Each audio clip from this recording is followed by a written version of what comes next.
Yo, yo, yo, what is going on, people? Welcome to Throwdown, episode 436. I'm your host, Tony Polanco, and tonight I'm joined by Emilio Lopez. Kept you waiting, huh? Chris Seeley. Hey, what's up, everyone? Carlos Romero. Yo, yo, yo. Brett Murdoch. So how about that Spider-Man, huh? Brian Manjoma. Project Q? More like Project L. This is why Brian goes last. Yeah, I know, but we got a guest on though, so Brian cannot go last, but that was perfect. And we got a very special guest. One of our guests, we actually have another one in the waiting, but we got the one, the only, Mr. Richard Bailey Jr. Greatness awaits. So, Rich, man, we had to have you on because I heard that you were a big fan of this showcase. Oh. Well, I'm not sure who put that rumor out there, but they are 100% incorrect, just as much as the people that predicted everything that was going to be in this showcase. Oh, man. All right now we have no idea where Adam is. He didn't like the showcase, and we're also supposed to be joined by our good friend Mr. Brian Wilson, but he's got to put the kids to bed, so he'll be on. Mr. B, well, we haven't had him on since like before the pandemic, so this will be a good one. And he does have a controversial opinion, possibly. Manny, who is that? Is that Spider-Man's? Nice, good stuff. Yeah, the only good thing out of the showcase. So, yeah, people. Okay, so it finally happened, right? After, 2 years of waiting, of rumors and all that, PlayStation finally had a showcase. And as expected, dudes were hyped to high hell. Twitter was going crazy for a whole week, especially in the lead up to it, right? Showcase came and went. And remember, before that, we even on Throwdown, we were asking ourselves, should we have a live stream for this shit? And I was like, these things are usually whack. There's no point. I guess I was right. This thing was fucking awful, man. Except for Spider-Man, it was bullshit, Mr. Davis. So, we're going to do, but before we even go through the usual, I want to give a shout out to everybody in the chat right now. Got Logic Wins, Pig Dan, Chancleta Mangu. Let's go. Who we got? Bullets. My man 2DX. All right. Eurocar. Who is that guy? Yo, I've been watching y'all drop bombs in chat for 3 days. It has been the best. It's been amazing. Thank y'all. Yeah, Discord, man. Shout out. Mighty Nerd. You already know. Good stuff. Yeah, no, we're going to get into it because this showcase was very interesting, man. Again, we're going to do a usual throwdown way. We're going to go through every single announcement, and then we're going to give our thoughts. And this is all we're going to talk about tonight, people. There's no other news to talk about. We're talking about this. This is going to be enough for a 2-hour plus show. I guarantee you that, because there's a lot to be said.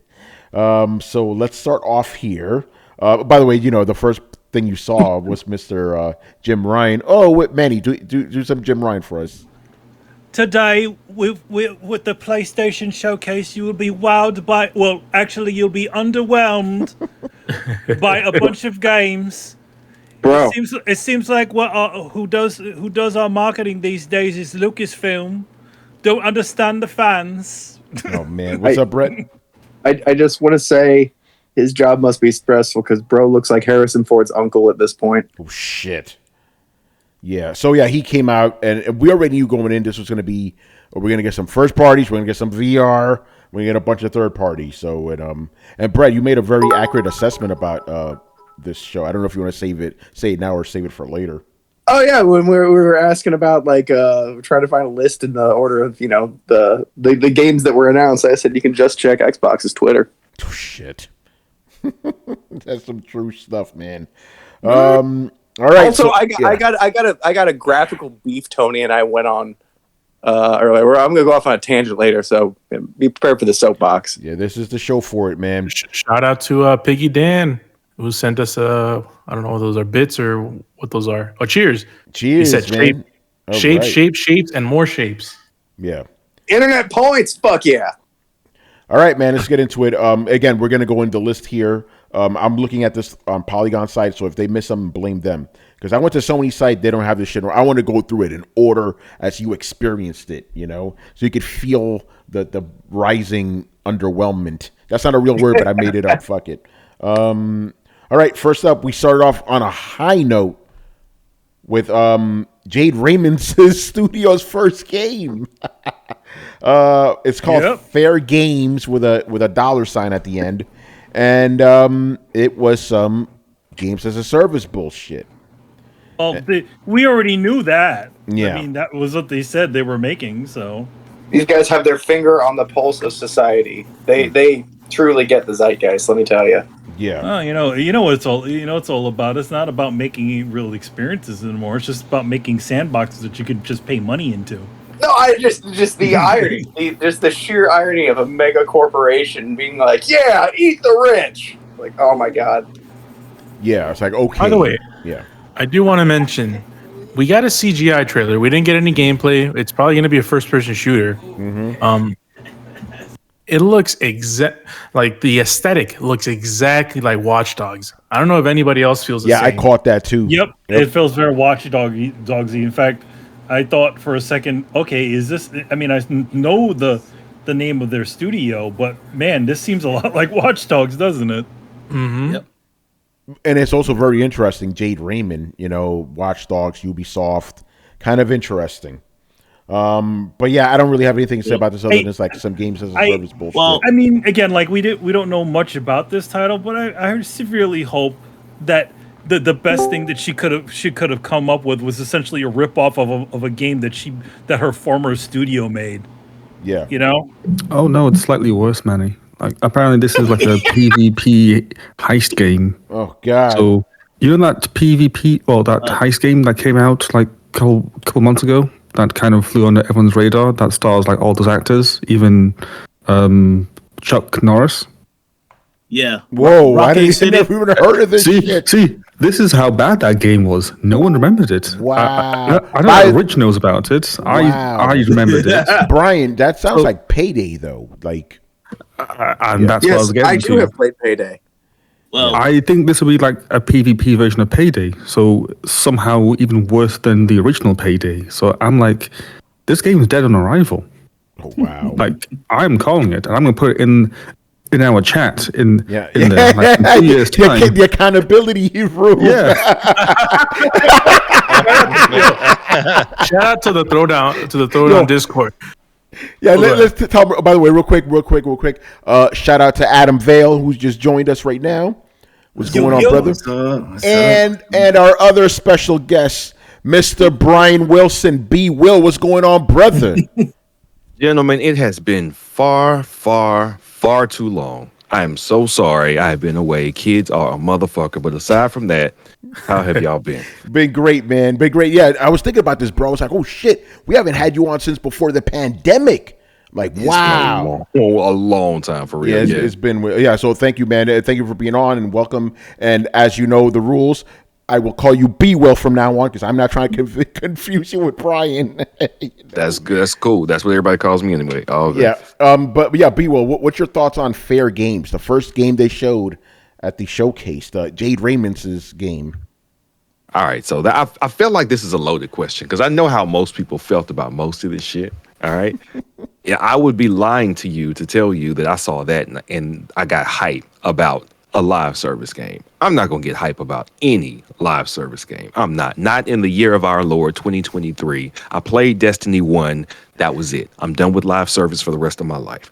But I was interested to see what Sony said. We got 10 live service games cooking that we're going to drop in the next, I don't know what they said, like 5 years. So for the last year and a half, I've been like, all right, I want to see what 10 service games you guys are cooking. Because 7 of them are going to be terrible, right? Like, I mean, just raw numbers. Destiny's the outlier. That's the one that Bungie stepped out first. They got it right. Everybody else has been completely hit or miss. Apex is a winner. Division had something there, but it didn't stay afloat. So I'm thinking, all right, if you drop 10, 2 will work. So I've been waiting to see what these games are. What are these live service games? I was not surprised to see so many of them. And I saw it. I saw Fair Games. I said, oh, okay. That's going to be one of the ones that flops. That's just the first thing I thought. That's it. It's going to flop. Yeah, we'll see. Anyway, yeah, but Brian, as the way you described this shit, Payday, and you're right, we got the accountability room. Let's explain that in case somebody doesn't know. Carlos, can you tell us about the accountability room and the Discord? Yeah, so I was surprised. Tony pinged me the other day. He's like, "Yo, what do you think?" And it's like apparently the Throwdown chat, they make bets just like we make bets during the Throwdown show. Sometimes they're making bets. They're putting their money where their mouth is, and we set up a whole new channel on the Throwdown Discord where if you guys want to talk your shit, it's a place to place receipts. And that's all it is. I love it. But when I saw that, I'm like, hold on, Carlos, you're the king of bets, man. So like that accountability room, it's not just for you guys in the Discord chat, that's for us too, because we make bets on this show. So everybody's gonna be held accountable. So Brian, put your hat in there, man. You say this game will be dead in 2 years, right? Yep, 2 years shut down, almost like Babylon's Fall. God damn! Babylon's Fall, that shit lasted like less than a year, I think. Oh man. Shout out to Weapon X. I see you in the chat, brother. We wanted to have Reggie on. I wanted to have Reggie on too, but it's like, we already got too many motherfuckers on the show. But we will definitely have Reggie on in the future. All right, let's move on. Next game, another one. Helldivers 2. I forgot they made a first one. Bro, they're coming out with all kinds of bangers. Yeah. Why the hell would they make a second one? No one asked for that. Yeah. No one. Okay, am I the only one that was like, oh, Starship Troopers? That's what I thought. That's what I thought. There's already a Starship Trooper. That's what I. Yeah, I thought it was the one you were telling us about, Adam. I thought this was it. No. But something was off. The bugs seemed off. But even they were being overly comical. Yeah, it had the same kind of like advertising as like the Starship Troopers movie. Like the in-world advertisement, like do your duty for your country. I do. Yeah, I found it funny that I was watching it through the Sony's official live stream and seeing the chat, and not a single person within like the first 15 seconds had any idea that this was a sequel to that game, because that's so far off the radar. No one Helldriver. I remember when I came out years ago, and it's like I played it a little bit. I'm like, oh, it's one of these. Delete, and then that was it. And it's like, all right, this is what you show off. It's like, oh wow, we got a sequel that no one wanted.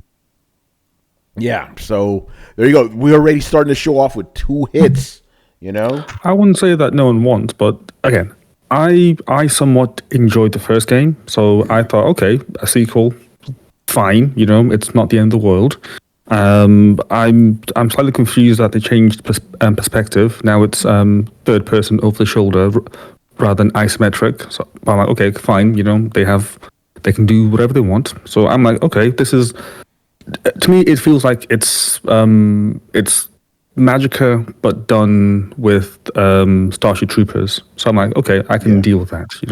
I enjoy that combination. So I'm willing to try it, but I don't have hopes for it. Yeah, it could be fun. All right. Anybody else have anything else to say about Helldivers 2?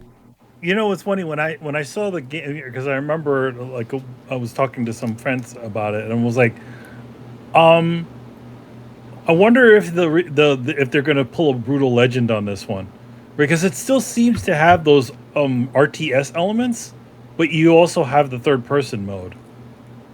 Interesting. I don't know. I didn't know it was an RTS. Yeah, that's what it was. It was a top-down RTS game, wasn't it? No. You just run around shooting bugs and clearing areas, and it was like on to the next. It was like a top-down. Well, it was an isometric, like 26 shooter. That's what. 26 shooter. Okay. Oh, okay. Yeah, 26 shooter. Oh, okay. That shows you how much I know about that game. All right. Okay. Next up, we have Immortals of Avium. I think I'm pronouncing that correctly. From Electronic Arts. This one was like a first-person type of magic game. all CD. Yeah, I didn't know what to make of this. It had it's funny because it almost seems like a westernized version of the Ghostwire thing, where the guy is like doing all kinds of stuff with his hands. He's voguing to make spells. Doctor Strange. Yeah, some fucking. Yeah, there you go. That's a pass for me. That's a pass. Yeah, I don't know. When they were yapping, I just muted at that point. I was like, "Whoop, I don't need to hear this. I don't need to cloud my head with a bunch of mumbo jumbo jargon. I don't need to hear it. I'll wait till the next one pops up." I don't know. I don't know if this is. I mean, if this is a sequel of something. If this is an IP that It's new. From what it's a new IP that EA has it's a been new IP. promoting for the longest, like behind the scenes. Oh, we got this new one. It's gonna be great. It's gonna be blah, blah, blah, blah, blah, blah. Same. Yeah, and it's coming out in July. So yeah, very soon. Summertime. Summertime. I don't. Man. Summertime. I know everyone does this. Sit back and unwind. I don't like how when a new IP that no one has any clue what it is gets unveiled, why they just do CG trailers, like an extensive CG trailers. Like no one knows what the hell this because that game tells is. me that the game is booty. That's what it tells me. Gameplay must look booty. Well, you know what that tells me, Carlos, is that they are not confident in the finished product, which is why they are showing you this is what we want it to look like, but it damn sure is not going to look like this. They only showed the parts with the hands shooting stuff. That's all they did. Like you have no sense about how the game is like. I don't know. I'm just confused. Like what kind of game should we expect? And a whack game. Move on. That's what they're telling you. If they can't show off gameplay and actually show the game in action, then there's no confidence there. If you are confident that you made a butter game, you're like, yo, CG, out the way. Watch the game. No, you're not showing any of that. This might as well be the Atari with ET on the box. Yo, what was the release date for that game? July. Summer, it says. Oh, wow. Yeah. What do you think of this, B. Will? Absolutely zero interest. Mostly because I don't like first person point of view. Like I get motion sickness from games at first, right? So again, Destiny was my one game where I actually enjoyed it in multiple things. First person, live service, but I'm kind of off of it in general. And it like Adam said, it looked like, or no, it's like Manny said, it looks like Ghostwire, just different. Yeah. Like, but I just saw this like 18 months ago, and it was hyped up, and somebody did this like just a minute ago. No, thank you. No excitement. You're not mixing them with the Blade Runner with the motorcycle, right? Because there was the other one, the sequel that came out, and that's first person. That looks a lot like Ghostwire. That even the original one did. But this one has motorcycles. You can definitely get motion sickness because it's a speed run.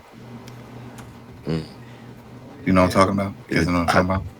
You're talking about Ghost Runner 2. Yes, Ghost Runner 2. Oh, that's the next one. Oh, you want to skip to that one? That's what I'm saying. No, I'm just wondering because that when he was talking about the motion blur and getting sick and all, because that one, I remember I played the first one and I got some of that. Hell, I got it. Remember when we were playing Burnout Remaster, I started getting sick because it was just too fast. But that one really gets you with the motorcycles now and all that stuff. So, all right, you can keep. Yeah. Well, you already mentioned it. Ghost Runner 2. That was the next trailer. It feels like Ghost Runner just came out. The first one. Yeah. It looks fun. It's a fun game, but it's just I do get that motion sickness because it is a speed run. The goal is to get from point A to point B as fast as possible, slicing and dicing, and it's great and all, but it's small increments. If you get motion sickness, just small increments, a little bit, and then take a break. Do something. Yeah, I'm not interested either. All right, let's get to this one. Got a little bit of attention. Phantom Blade Zero, I believe, or I don't know. From S Game, that's the name of the studio, I guess. Looks to anyway. Brett, get in here, man. This the one you were telling me about that. You were like, "What the fuck is this shit?" Because like you said, they were like skipping. Yeah. Okay, so like it looked really cool at first, and I'm like, okay, like Vampire Hunter D samurai looking game. Like, all right, that's cool. I was paying attention to, like the dodges and like I'm like, that is like way fast. Like I just got done playing Wulong, which is what it gave me definite Wulong vibes right away. But even then, I was like, man, those dodges, they're just like almost too inhumanly fast to be timing right. Unless there's either like a huge gimme window or this is just a hold the block situation. But that was me kind of parsing it apart. But the thing I really couldn't get over was, if you watch it real close, there was a bunch of time skips. Like there was a point which he ran up a rafter, and then it like cuts 3 seconds forward to him like slamming down on the guy. And the more I watched, the more I noticed that there were a bunch of weird jump cuts in there, and it made me very concerned for what those jump cuts were kind of covering up. Did you guys see those jump cuts? Let me watch this trailer. Anyway, what did you guys think of this? Phantom Blade Zero. Rich, what did you think of this?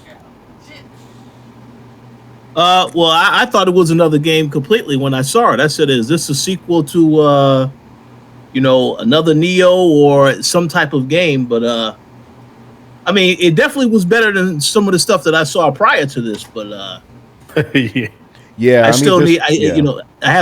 just have more questions because they didn't really give us any information, no release date, nothing like that. You just know the studio that's making the game. That's it.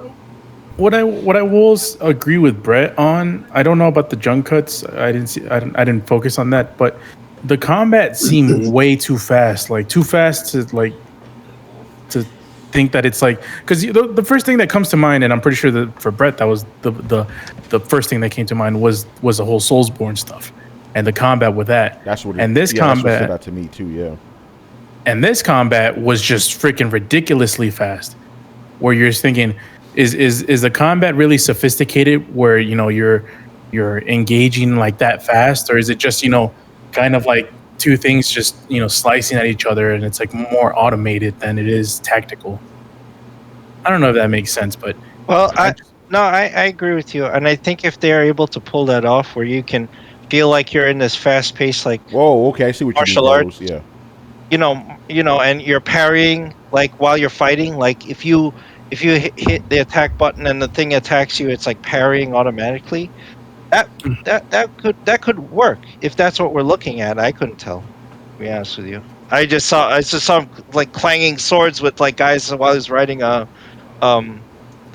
carriage, and then like running off the wall and shit. Like it's like, okay, that's cool if that's the mechanic and this is not just a fake out. Right. Okay, I saw the jump cut was just to another scene though, Brett, that I'm looking at here. That was the one where he runs up. I'm watching it again. Yeah, he ran up a wall, and then he landed on a ledge, killed some guy. There's like a couple on the wagons. Yeah, okay, I'm watching a wagon now. There's a few right there. I don't know. I'm not seeing any of this stuff. But I don't know. To me, this just looks like another generic like samurai game. So I don't know.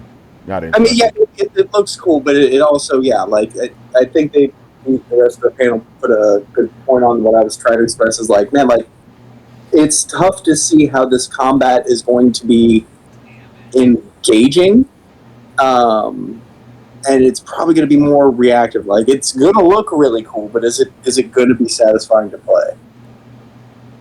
Yeah, it could be like Bayonetta type stuff where it's very fast paced. You have to be on top of your parries or your comp or your dodges and stuff like that. And was it just me?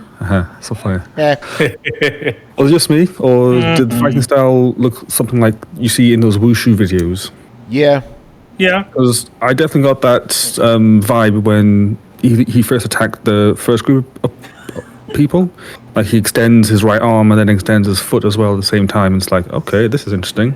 Yeah. And he slashes and slides his leg behind his other leg. And it's like, okay, it looks familiar. So I don't know. I'm not overly excited, but it's on the to follow list or like to watch out for in the future list for me. I'm cautiously optimistic. I hope that I don't know. And maybe I'm the other one. I'm like, it doesn't seem fully polished to me. Yeah, something's a little off. By the way, I agree with Reggie in the chat. They should have started the show off with this. Oh yeah, I agree. It's probably the strongest lead. Is this an exclusive? I think so, because the list. I was going to send it to you guys right after this presentation. Microsoft tweeted out like all the games that are multi-plat that were shown off. I'll just send it to you guys in the chat. You can take a look. Yeah, this is not one of them. I'm pretty sure Microsoft would have put all of the ones that are multi-plat. Yeah, did Microsoft actually post that? Because I must have missed that. Yeah, it's on their official Twitter. Xbox, right? Yep. Yeah. Okay, let me check that out. All right, so I put it in the chat. They were like, "No, bitch, it's coming to us." That was the official tweet they had. So let me see how many. What do we got? 4, 8, 12 games. They showed up. Yeah. Yeah. All right. Any other thoughts on Phantom Blade Zero? Yeah, I thought this shit was hella cool. Like this was one of the ones where if you had asked me what I was expecting from this thing, it wouldn't have been this. And yes, it looks formulaic, some mix of Dark Souls and Sekiro or Wolong or a little bit of God of War with the closer camera, but it felt like this looks cool as shit. Like and I felt like that's what a showcase in the trailer is supposed to do. Like get me, at least put the game on my radar. And I felt like it did that. Now it does look like if you're watching it for how is this going to play, then I understand the questions that Brett had. Like there was some very fast parrying, very fast. Like there was one where he like held the sword low and he was like cha cha cha cha cha. I'm like, okay, so is that like a one button press and he did that 4 times, or am I going to have to press the square 4 times to attack that fast, but somehow the other guy can parry it that fast? Like that's crazy. Yeah, I mean, if they do it like a quick time style, like you're just button mashing to some sort of rhythm, and I think that fails right there. Right? It has to. Nobody has kind of gotten like where it's like fluid. You know? I mean, all the Soulsborne games. Parrying it has a timing to it, but Sekiro was the one that kind of did it well, but you still had to have excellent timing to be able to parry everything. You couldn't block in Sekiro, right? You had to parry everything or dodge it. So if you can just make it more fluid where an attack counts as a parry if it's timed with another attack and maybe you have a good window of opportunity and the game kind of can do mix-ins and stuff for you, and it will feel like more organic, like you're actually playing like a martial arts battle, and it looks fluid. That would be nice. If that's what they've done here, then I think that's a good experience. Yeah, for sure. So I categorize this as a positive because I wasn't expecting it. It looked cool, so that was a plus for me.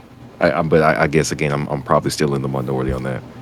It's. I mean, I don't think any you're of us. you're not. Yeah, because I don't think you're that in the minority.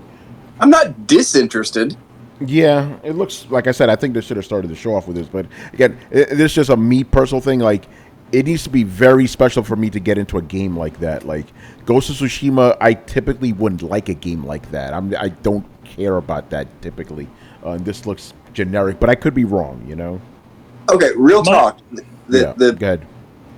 The feeling I got in my bones when I watched this, and I could be way off base here, but like, y'all play is it Dragon's Quest? Yeah, Dragon Quest, yeah, man. No, it's Dragon's Lair. Dragon's Lair.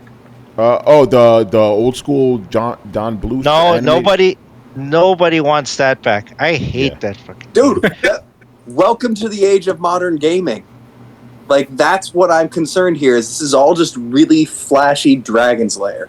Like, we're getting to the point where everything is kind of cut down into quick time to look as flashy as possible. Oh, that's failed. That's failed. That's epic fail right there. If that's what we're looking at, that's I thought people already rejected quick time events, man. Remember? Bro, I played God of War.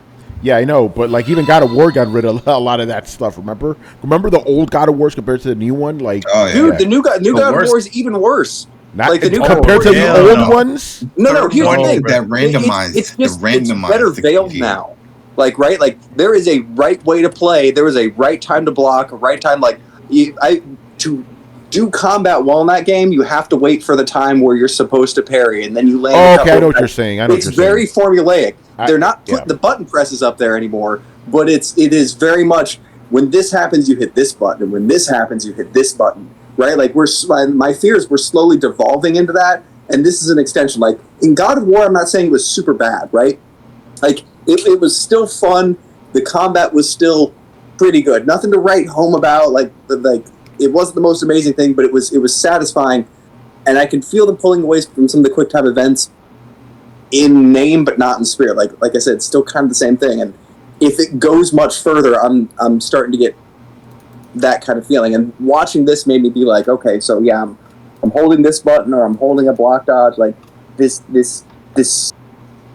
That's my concern with this game, is that it's going to be very fancy, but basically pressing the right button at the right time. And I know that's every fucking video game, but y'all know what I mean.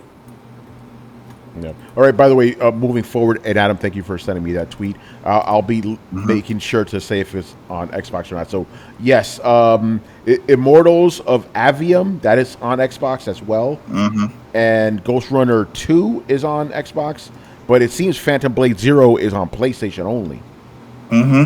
Interesting. Okay. All right. Yep. Yeah. I mean, hopefully this is like a Heavenly Sword. We'll see. So here's the interesting thing that after that got posted, because a lot of people further down in that tweet and then other threads were, as you see, like the first one is listed Snake Eater. Yeah. You know, in that image. It's like, oh, that's great. It's like, but what about the collection? Right? And there was no talk. And then IGN later on, and Rich found this, it came out and said that they use the word platforms. You know, it has yet to be announced platforms. Yeah, we'll get no, I know. I'm just saying, just because we're talking about the image, it's so maybe the image isn't 100% correct for all the things, is what I'm saying. But I guess this is Microsoft just confirming that, hey, this is official, at least for these 12 titles. Yeah. All right. Cool. Those cheeky bastards. Yeah. No, it's good. Exactly. It's good to say that. Next up, this is the first one that kind of got my attention. Sword of the Sea reminded me of Journey.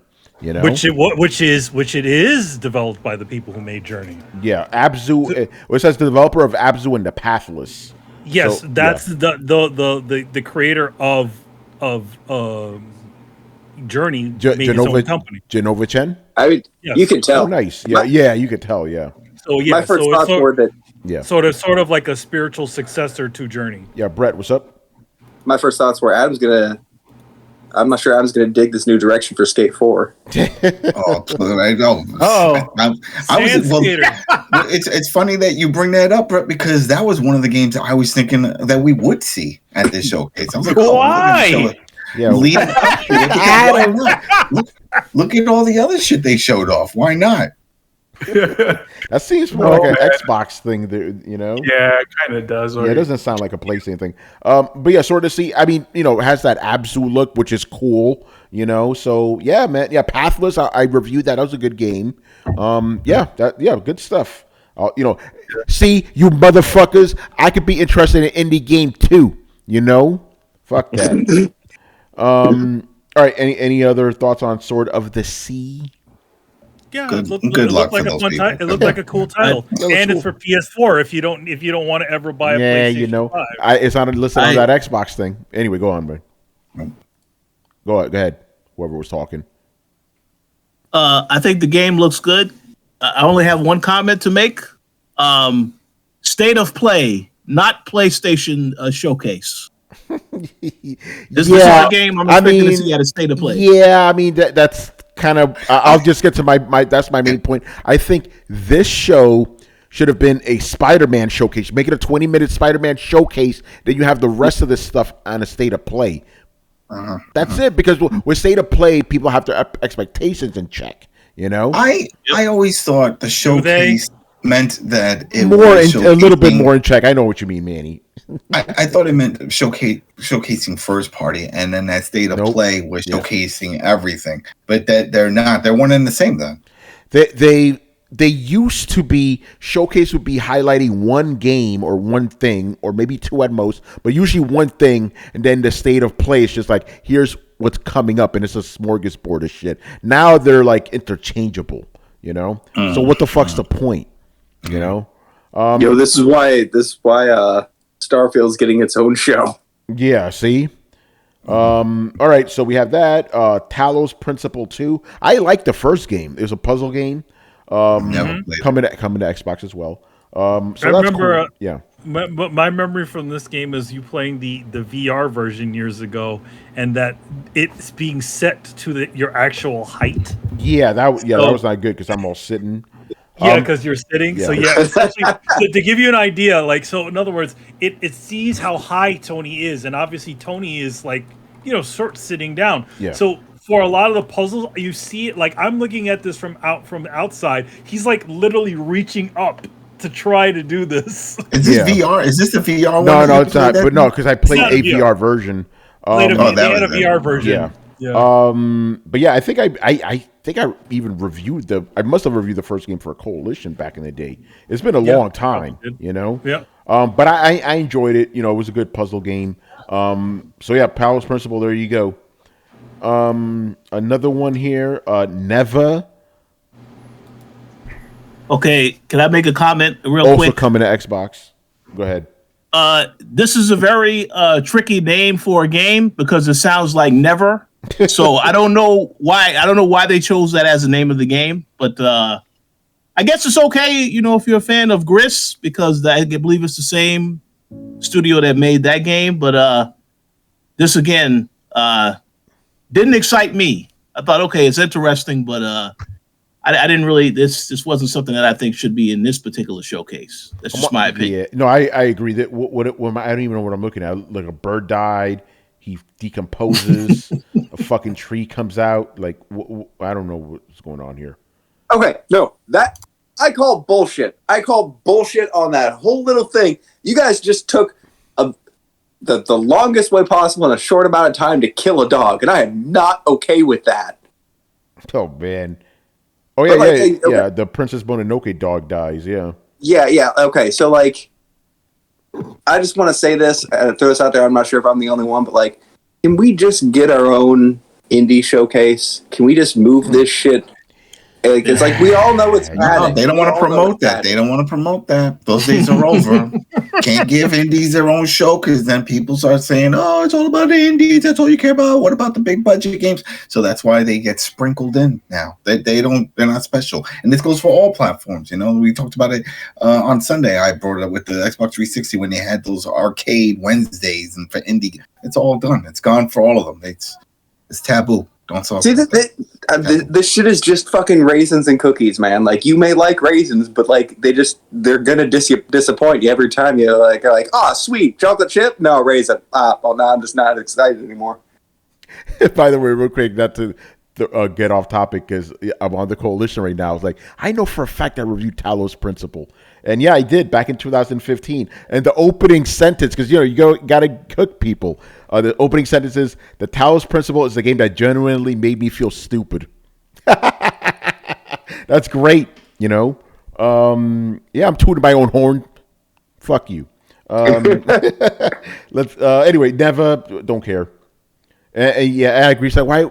Remember, didn't Nintendo have a Ninties or whatever, like little thing for a while ago? Like they had their own little Nintendo independent showcase. Like, yeah, relegate that stuff, to its own. Like nobody wants to see that shit. Well, and here's the thing. Like, the thing that pisses me off about it is like, yeah, customers don't want it. It's not really great for us, but like, it's also not super fair to the indie games, right? Like, you're throwing them out there in a class, like throwing featherweights out in a heavyweight class just so the audience can like, spread the time a little bit by watching them get beaten down. Like, they don't have the chance to shine.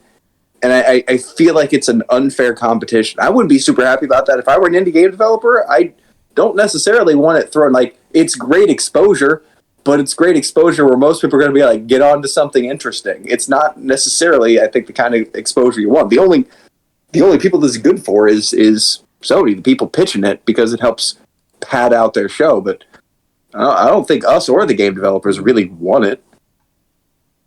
I disagree. The only reason I disagree is because here I am, a proud Steam Deck owner. Shout out my to man. Oh, yeah.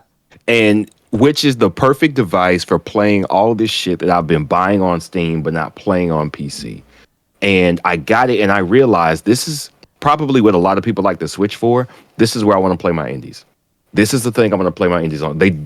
I don't want them taking up my big screen. That's for the PS5. That's for the cinematics. That's for the high-end graphics. But the Steam Deck is perfect for shit like this, for shit like never, right? So I want to burn an hour. I want to sit here, and I got to, like, watch kids, but I can't, like, get all submerged into the game I'm playing. I can't have them watching no gore and shit. So you know what I'm going to do? I'm going to put on this little game. It's animated. It's cute. So if they look over, it's like, hey, Dad, what's that? Oh, it's just a dog, girl, she's sad. Oh, okay. And then they'll keep going doing what they do. This is the perfect shit for that. It's the absolute perfect game for that. And I agree with you guys that, okay, You say showcase, that means it's going to be like steak on top of steak on top of steak. Where does this game fit into that? And the only response I would have is I would probably not have this game on my radar if I didn't see it in a show this big, because I'm still not going to watch all these indie showcases that happen 8 over the course of the next 3 months. Like, that shit gets insane now. Like, E3 may have had its faults, but this, hey, let's do 10 virtual conferences and place at E3. Like, I'm not having that shit. I'm gonna watch like 3, and this was gonna be one of them. So the fact that they put it here, they got it on my radar. I mean, it worked. I like seeing different shit in here, so I was kind of excited for this one. No, what about if they just like, with 2 questions for you actually. One, what if they just like bookended? Like, it could be at the same time, but they could be like, we're going to start with an indie showcase, then we're going to go into the show at like blank PM. So just like to separate the expectations out a little bit. But another question I have for you, like, because I talk about this all the time on here, the benefit of having a Steam Deck, like, how useful is the Steam Deck just having a second screen? Like, how hard is it to wrestle the screen away from the family, and how much more does the Steam Deck let you actually get to your games? Oh, the Steam Deck's fucking awesome. Jesus Christ. Okay, so here's what I do. I'm gonna tell you how I play my Steam Deck, right? I will the first thing I did was set up the remote play with the PS5. This shit's fucking awesome. So the same situation. We got a machine for that, by the way. But anyway, go on. Okay. Now that's some shit y'all want to pile on. I'm with you on that. Yeah, we'll get to it. But it's how to say it. Anyway, go on. So I remote play my game. If it's a game where I've already like gotten used to the controls, right? I can remote play it from the Steam Deck seamlessly. It still vibrates. Of course, it's not going to be DualSense, but like right now, I'm replaying The Witcher 3 because I got the patch and shit and the new game in December, and I know that game. I don't have to learn it, so I don't have to like get invested into the game, because if I do need to get into a new game, I just tried to start playing Ratchet and Clank Rift Apart. I couldn't get into it on the Steam Deck, being the first place I played the remote stream from my PlayStation. Like, it doesn't work like that. I need that big screen. I need to get used to the guns and how they feel in my hands and all that shit. But once I'm into the shit, I feel like it's the perfect place to, all right, well, let me knock off this one world right here, see if I can go get to the end of this level. Perfect. But like I said, there's still times where they're like, hey, Dad, what are you doing? And I don't want them to see me, like Witcher 3. I'm still like cutting dudes in 5 pieces if I'm just clearing a bandit camp. Like, they actually upped the gore in the updated version. So you just like sword slicing the dude, and I'm going to cut his head off. It's like, maybe you don't watch this. So I just put on some cute shit. So it lets me be down there and quote unquote watch my kids, but they're like not going to fall off a cliff in the house. So I just got to be there and listen. And I can do that with a Steam Deck in my hand. I can play my PS5 directly because I'm close enough to it that I'm on the Wi-Fi. I've got like fiber or whatever. It runs seamlessly. More seamlessly than it did when I was doing it from my phone remote play. More seamlessly than it ever did from the fucking Vita, because that shit was choppy as fuck when you try to do it from the Vita. It's the most seamless remote play experience I've ever had, and that's playing it for my Steam Deck. On top of that, now all the little games that I always wanted to try, it's like, oh, that shit looks kind of cool. I'll try it. Now I get to try them. No problem. Start it up. It basically starts and stops just like instant. What's that feature on Xbox called where it remembers exactly where you were? Yeah, I forgot the name. I know what you're talking about. Yeah. But like, I hit the sleep button and it's down, and I hit the wake button and I'm right back at that same moment. So yeah, let's say I had to get a kid out of the fucking toy bin and he trapped himself. Okay, yeah, that happens. What are you doing? All right, you good? You good? Pick it up. Go right back to playing. Quick resume. I fucking love the Steam Deck. Man, it's fucking resume. Awesome, man. Now, it doesn't save the place for multiple games. That's really the big deal with quick resume and Xbox. But it starts me right back there. I don't have to go into a menu. If you're remote playing some shit, though, that doesn't work. If you cut that connection and put that Steam Deck to sleep while you're remote playing your PS5, then it's over. You got to basically put your system to sleep, or it'll go to sleep on its own, because it's going to sense that I don't have a controller connected like your system usually does, and it's going to just go to sleep. Yeah, but yeah, I love it. I fucking love the Steam Deck. Steam Deck for like this. Is what we do on Throwdown, man. We will take any chance to, extol the virtues of the Steam Deck. No, yeah. This is how we do, man. All right, let's keep moving. We got another winner here. Foam Stars. What the fuck was this shit? Oh god. And this was Square Enix too. I mean, you guys should be ashamed of yourselves, man. Foam. You mean Splatoon, but not. We have everything in this reincarnation of something else. One word, Tony. What? Trash.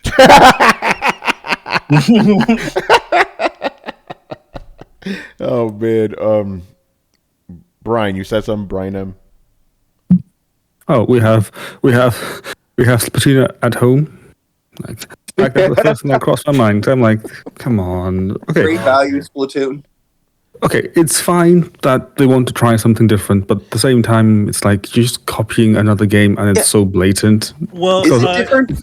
Because at first I thought like, oh, okay, like we have another Fortnite clone. Like That's what I thought. Yeah. It can't get any worse than this. And it's like, oh no, it's a Splatoon clone, so it is much worse than that. It's like, Yeah, no, this is like, hey, what if Splatoon was made of Bratz dolls? And you're like, why the fuck would you say something like that? Why? I'm sure this is the way it went. Splatoon's doing decent, and then the Square Enix president said, "Make me one of those." Dude, okay, like, yeah, I'm saying this now because this is the point in the show where it really just kind of dawned on me, but I'm going to roll back to this several times throughout the rest of the show. This is a dead horse I will be beating, just letting y'all know, like, bro, everything I feel like Sony is doing right now is a resurrected or safe idea put into new packaging. now? Like, now's the time where I'm like, yeah, okay, this is more than a nagging feeling. Like, during this showcase, not just in general, but like, during this showcase, I started to be like, okay, like, this is some indisputable shit. But then as the show goes on, like, I will keep coming back to this, and you will see the point that I'm fucking making. But Sony's not making this. This is Square Enix. I meant everything at the show. Oh, That, okay. but that's to be fair, that's an industry problem too. You know, Yeah, that's No, I'm not saying it isn't. Like, yeah, that's an industry problem. Yeah, like I'm making a very wide statement here. Make your own conclusions. But like, this whole thing struck me as like, bro, we are just doing nothing but shoving member berries in our face with like a thin veneer of new-ish stuff to it. There's And Brett, you know what the problem is? That's happening in other media too.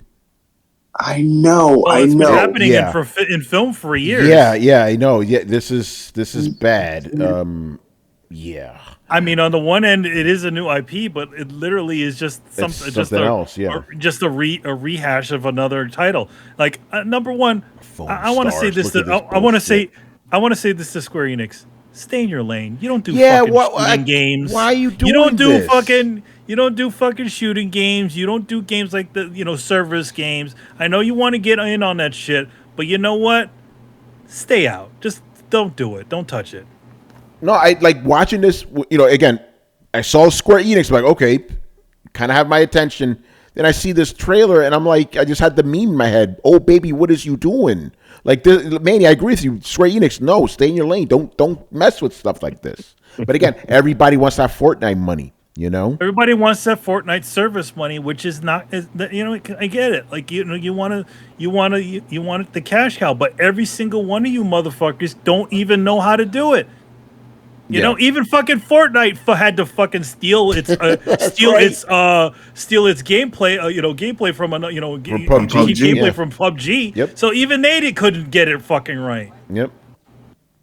PUBG sued them. Remember, they were the Battlegrounds people because they were like, "Yo, we needed your help."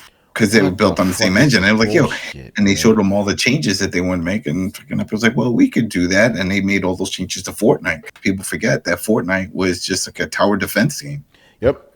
You know, $30. All right, Foam Stars, any more thoughts? Trash. Trash. There you go, man. All right. Here we go. The Plucky Squire, which is also coming to Xbox. What is this? It's like a storybook game. Yeah, that's what it looked like. So it's basically Paper Mario, right? It's basically, yeah. It's Zelda. It's the Zelda game. You know, the one that they did from the remake they made pretty recently. What was it? Link Between Worlds and and Paper Mario. All right. I mean, I can't. Why is this being shown? I don't understand. Brett, you want to talk about beating the dead horse? I'm going to be saying that a lot during this. Why is this here? What is the point? Well, no, again, like this, another example, like wasting our time with this trash, man. Dude, like this entire show, I'm like, cool, I played blank, and when I saw this, I'm like, cool, I played Paper Mario too. Zelda X Paper Mario, Blitz is right. Yep. I can't fault this one for it's an interesting idea, but is it something to at a feature in showcase? a showcase? I don't That's know. what I'm saying, Manny. At a showcase. If we were sitting at E3, would they fucking waste people's time showing this shit? No, they wouldn't. they wouldn't. This, no. This would have been in a sizzle reel, right? Yeah, and then you would have seen the trailer online. Yeah, Brett, I agree. A lot of these look good. Like, I just want to make it clear. Like, I'm not talking shit on a lot of this. Except for Foam Stars, we are definitely talking shit about that. Foam Stars, straight up talking shit on that. But like a lot of these indie games, they look neat, they look cool, but I kind of feel like they were set like there was too much hype surrounding after 2 years of not doing this and it being a showcase.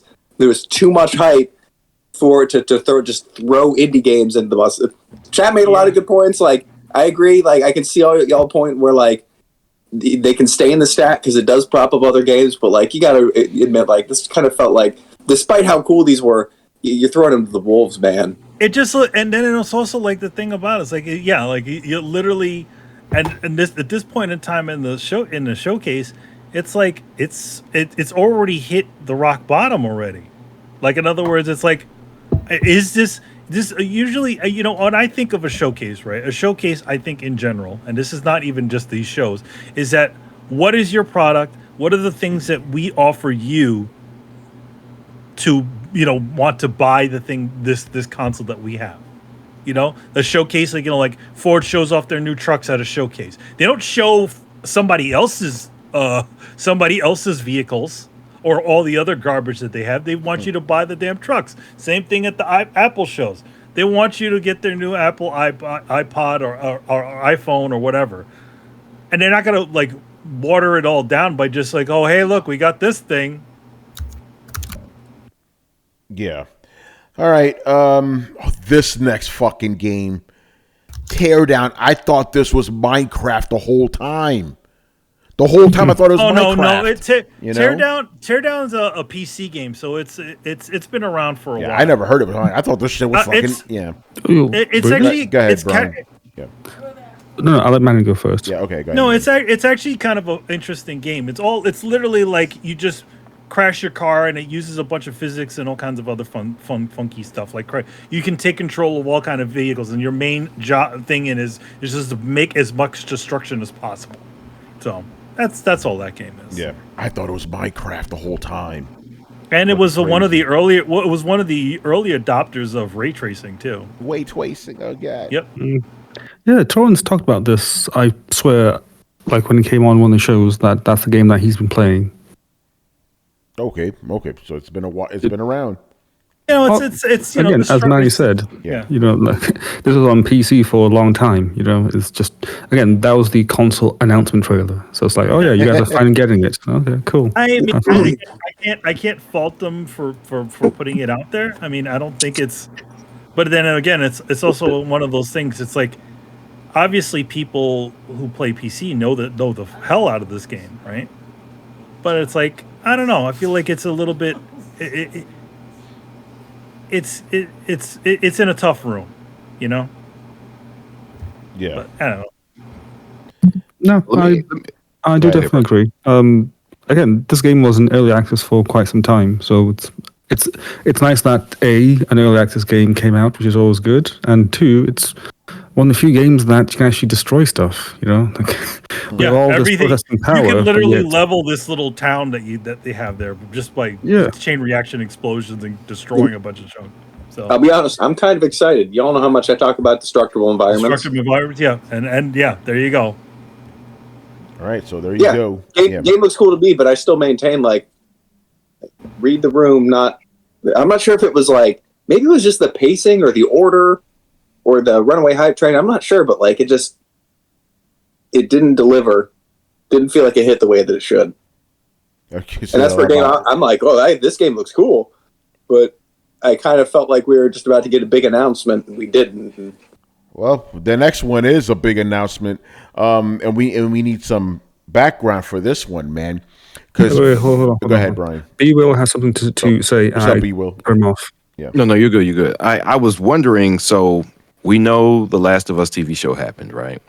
And it was a runaway success. It was one of the biggest, I think, HBO shows as far as viewing audience live. It was comparable to Game of Thrones in that way. Not necessarily the final season, I don't think, but it was really big. That's a good thing. Yeah, Ugh. So I kept thinking, right? So Sony released their like numbers, and they were like, "Oh, so this quarter was the most profitable quarter PlayStation has ever had." And I was thinking there's no coincidence that comes off of the end of that show, that The Last of Us remake sold all these units and shit. So what they just got is a huge influx of casual gamers who only bought their PS5s because they like The Last of Us. That's it. And if I think of it in terms of what do we want? We bought PS5s, as soon as they were available. Maybe not day one, because I mean, hell, who the hell could get it day one, really? But we bought them quick. We knew we were going to have it. We were waiting for big releases. But there's a bunch of folks that just bought a hellscape apocalyptic killing game, and now they don't know what else to fucking play. And Sony is trying to tell them, well, here's what else you can play. And it's not just the shit that we're looking forward to. It's the shit that, yeah, you're an adult and you like this show, but maybe you do have kids in your house. Don't you want to try this Minecraft looking shit? Don't you want to try this, Neva or the Sword Sky? I can't remember what it's called.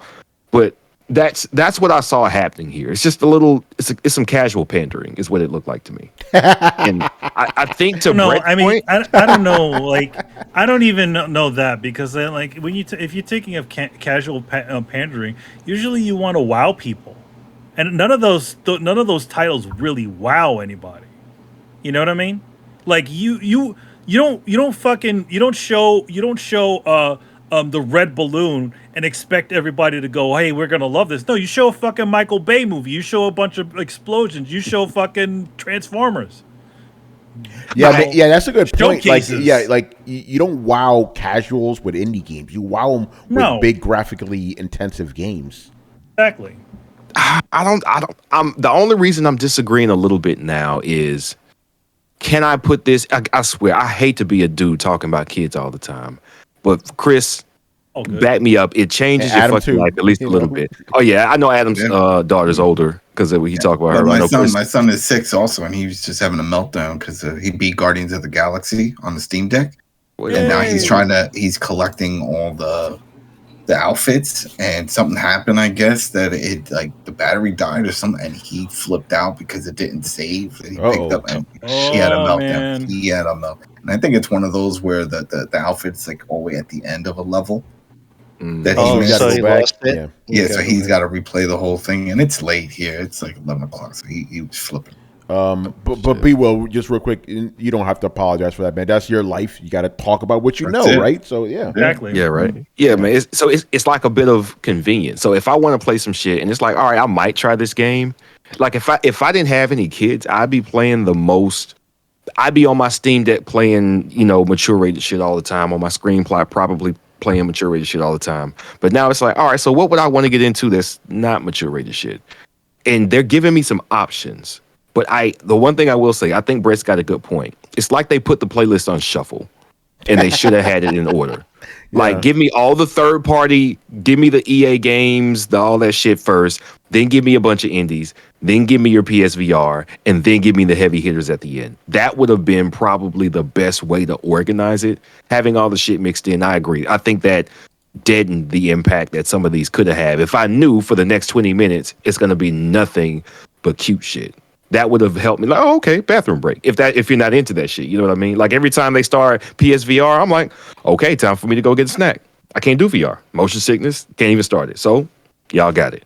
But I do agree though. Like you say showcase, people don't know what to expect. They expect a lot of big shit, and we did not get as much big shit as I thought we were gonna get. Yeah, like even if it is like even if we do go down the road of an indie game, like. You want to show a showstopper indie game, like a game that you wouldn't think was made by an independent developer. You know what I mean? Like Hellblade was a game that was an independently developed game, right? It was made by them. That's the type of stuff that you want to show people. Like, okay, what is the thing that we can do? Like, if you're gonna show QT shit, some company has like a Ratchet and Clank type of game, show that shit, right? But like I would say, like in other words, definite like decisions on on why you should be playing these games, why you should be getting this console, not just hey, we got games, let's just fill some fucking space. That's what this show was. Yeah. Yeah, I get your point. Yeah. I just want to. Yeah. I just always want to put a line out for the people who go, you know what? What game might my kids want to watch or play, and let me see some of that. And I think that's probably driving some of those decisions. Chris is like, no, she's gonna be playing Resident Evil. Oh, are you kidding me? I have to stop playing that when she comes in the room. I can't play GTA. I can't play Resident Evil, and that's why you'll see on Steam sometimes I log in and it's like, why is Chris playing Teenage Mutant Ninja Turtles? Because she watches the intro. Like I put it on and she'll just watch the intro of the game. Okay, now you over and over again. Loves it. Yeah. All right, so let's get to in my opinion, the first game that woke me up. I'm like, oh shit, this actually happening. Because for years we've heard rumors that Metal Gear Solid was being remade for named the PlayStation console. It's been that long. We've been talking about this shit since Throwdown was a fucking podcast. In fact, it's almost been a thing every single month. They're going to be remaking Metal Gear Solid 1. Yep. Well, remember, what was it, like years ago, whatever, when the HD collections got pulled from all the eShops everywhere, and then it came up again. It's like, oh, this is it. They're getting ready. They're going to release it. And then, was it the summer or something that one of the voice actors came out in like a chat or something, and he said, that did something, and just to preface it, years ago, right? Konami released a pachinko game of Metal Gear Solid 3 using the oh my god, forget the name of the engine. Fox engine. Fox engine, right? So I was pissed about how the fuck are you gonna make that? Where's the remake? I don't know if this is using the Fox engine, but yeah, Metal Gear Solid 3 Delta. It's real. The rumors were true. It's coming. Not only are we getting that, but we're also getting a collection, re-release. Part 1 collection. We're getting a collection. The interesting thing about this one is Metal Gear Delta doesn't have a date, which the Part 1 collection actually does have a date. Tell us all about the Metal Gear announcements. Okay, so there is a date for the collections, but they don't say what consoles they are for. They just say modern consoles or modern platforms. Coming to the Switch, baby. Which I definitely think there'll probably be a Switch one version. But I would say that again, like what leads me to believe that this essentially remake of Metal Gear Solid 3 is not going to be coming anytime soon is because literally the first Volume 1 collection is Metal Gear Solid 1, 2, and 3. Yeah. And a question mark game. We don't know what the fourth game is. It makes no sense to drop them both at the same time. The MSX game, maybe? No, those are in Metal Gear Solid 3. So like the other thing is that the versions of Metal Gear Solid 2 and 3 is the substance and the subsistence versions of those games, which is the Metal Gear Solid 3 also had Metal Gear 1 and Metal Gear 2 Solid Snake. So you're getting a lot more games in there than Manny. Question from J Shep. He goes, "Didn't I see that the collection isn't even HD? What's going on with that?" No, it's not that it's not HD. They're just essentially taking the two HD collection games and putting them out on there. And who knows what the fuck they're doing with Metal Gear 1.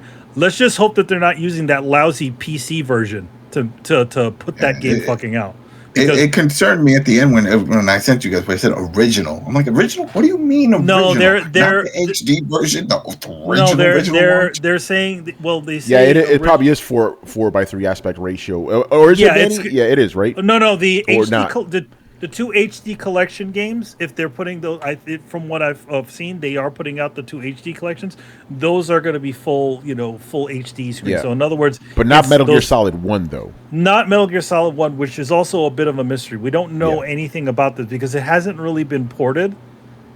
Subgata, exactly. PS Vita 2 and 3, they had that. Those I think the last two are going to be okay. They're going to be, they're probably just going to be not running really nice on whatever new console, the Blue Point versions. and they're not. When they say original experiences, they just mean it's not fully remastered or anything like that. So whatever state that they were on the HD remasters that they, the Blue Point ones, that's probably whatever you're going to get. So my guess is that you're getting I don't know, the Blue Point ones are maybe 720, maybe they'll be 1080, but who knows? It reminds you of when Disney would do that with their movies. Remember when we collect those movies, how they would have them in stores for a limited time, and then they would put them in a vault for like a few years, and then come back out. I'm like, oh, it's it was all a marketing thing. But the other thing is that the other thing that the website says, which they said they put a pin in it with minimal adjustments or something like that, which means. The reason why they were actually pulled off of like Steam and stuff like that, because there was some sort of licensing with the actual footage that they were using in all three of those games. So they were using like real government footage, and they were using all kinds of other stuff. So there's a good chance that they might have possibly like either replaced whatever footage that is, or also there's also a bunch of licensed products in Metal Gear Solid 3, so maybe a bunch of those products have been turned into sort of goofy Metal Gear product, like Calorie Mate, Cup Noodle, and all those other things that were all showed up in 3. I thought they meant like just to adjust to the current standard of the controller with the buttons, because there's different button layouts now. You can take a screenshot, press a button. Would that not work in there unless they made some adjustment to support screenshot? No, I mean you can. The thing about it is that they still use the same old controls. It's to use the face buttons. So it's the old one, but not the new one. No, yeah, we're not talking about the new one. The new one yet. No. But I'm saying that if it's playing on the modern consoles, and let's say you want to take a screenshot, well, the old ones didn't have a button or a way to do that, so that would mean that you wouldn't be able to do it. It's just an application running on your thing like any other game. So it's just going to be the game running on there. So if you press the screenshot button, you probably are going to get a screenshot, out of it. The only thing is that I think Metal Gear Solid uses the select button to use the codec. And most of the consoles that would be the button in the whatchamacallit. It'll be the center. It'll be the touchpad. Yeah. It'll be a few adjustments, and maybe that's what some of the voice acting they did. Maybe they're like, because remember, in every single Metal Gear game, they would actually name the buttons. Yeah. Of what you're using, so they're like, "Hey, press the press the B button." Yeah, you can't say press the select button. You can't press the select button. So maybe there's a additional line of them saying, press the the touchpad, whatever. Yeah. So that's probably some of the things they did. Now for Delta, yeah. So I'm thinking for Delta's not going to be. I don't foresee Delta coming out until 25 or 26. Oh, damn, man. That far out? Shit, why even? I don't. At least 20. I think 25 because again, I don't think they would want to literally release the same game and then maybe the next year release it again. Yeah, but okay. So why not 2024? Yeah, I think 25. Why? But just because of development. And we also don't know how long they've been developing this game. By the way, there's also been screenshots of it, of the game, of some of the game beyond the CG trailer. Yeah. Also, this game is not going to be. They're not re-recording any of the voice work, so they're reusing all the original voice work. My guess is what this remake is almost like Shadow of the Colossus remake, where they literally have the old game running underneath it, all the old geometry and all that other stuff, but all re-arted up. If you look at the screenshots, you can see that everything seems to look almost exactly the same, just with better assets replacing everything. But then that would just be a remaster. Remake, it means that they would change some things. Well, they're saying that in this there is some changes that they're going to be adding things they're going to be adding. So my guess is they'll maybe add some things that were on the chopping block for the original game, which every game has a lot of that.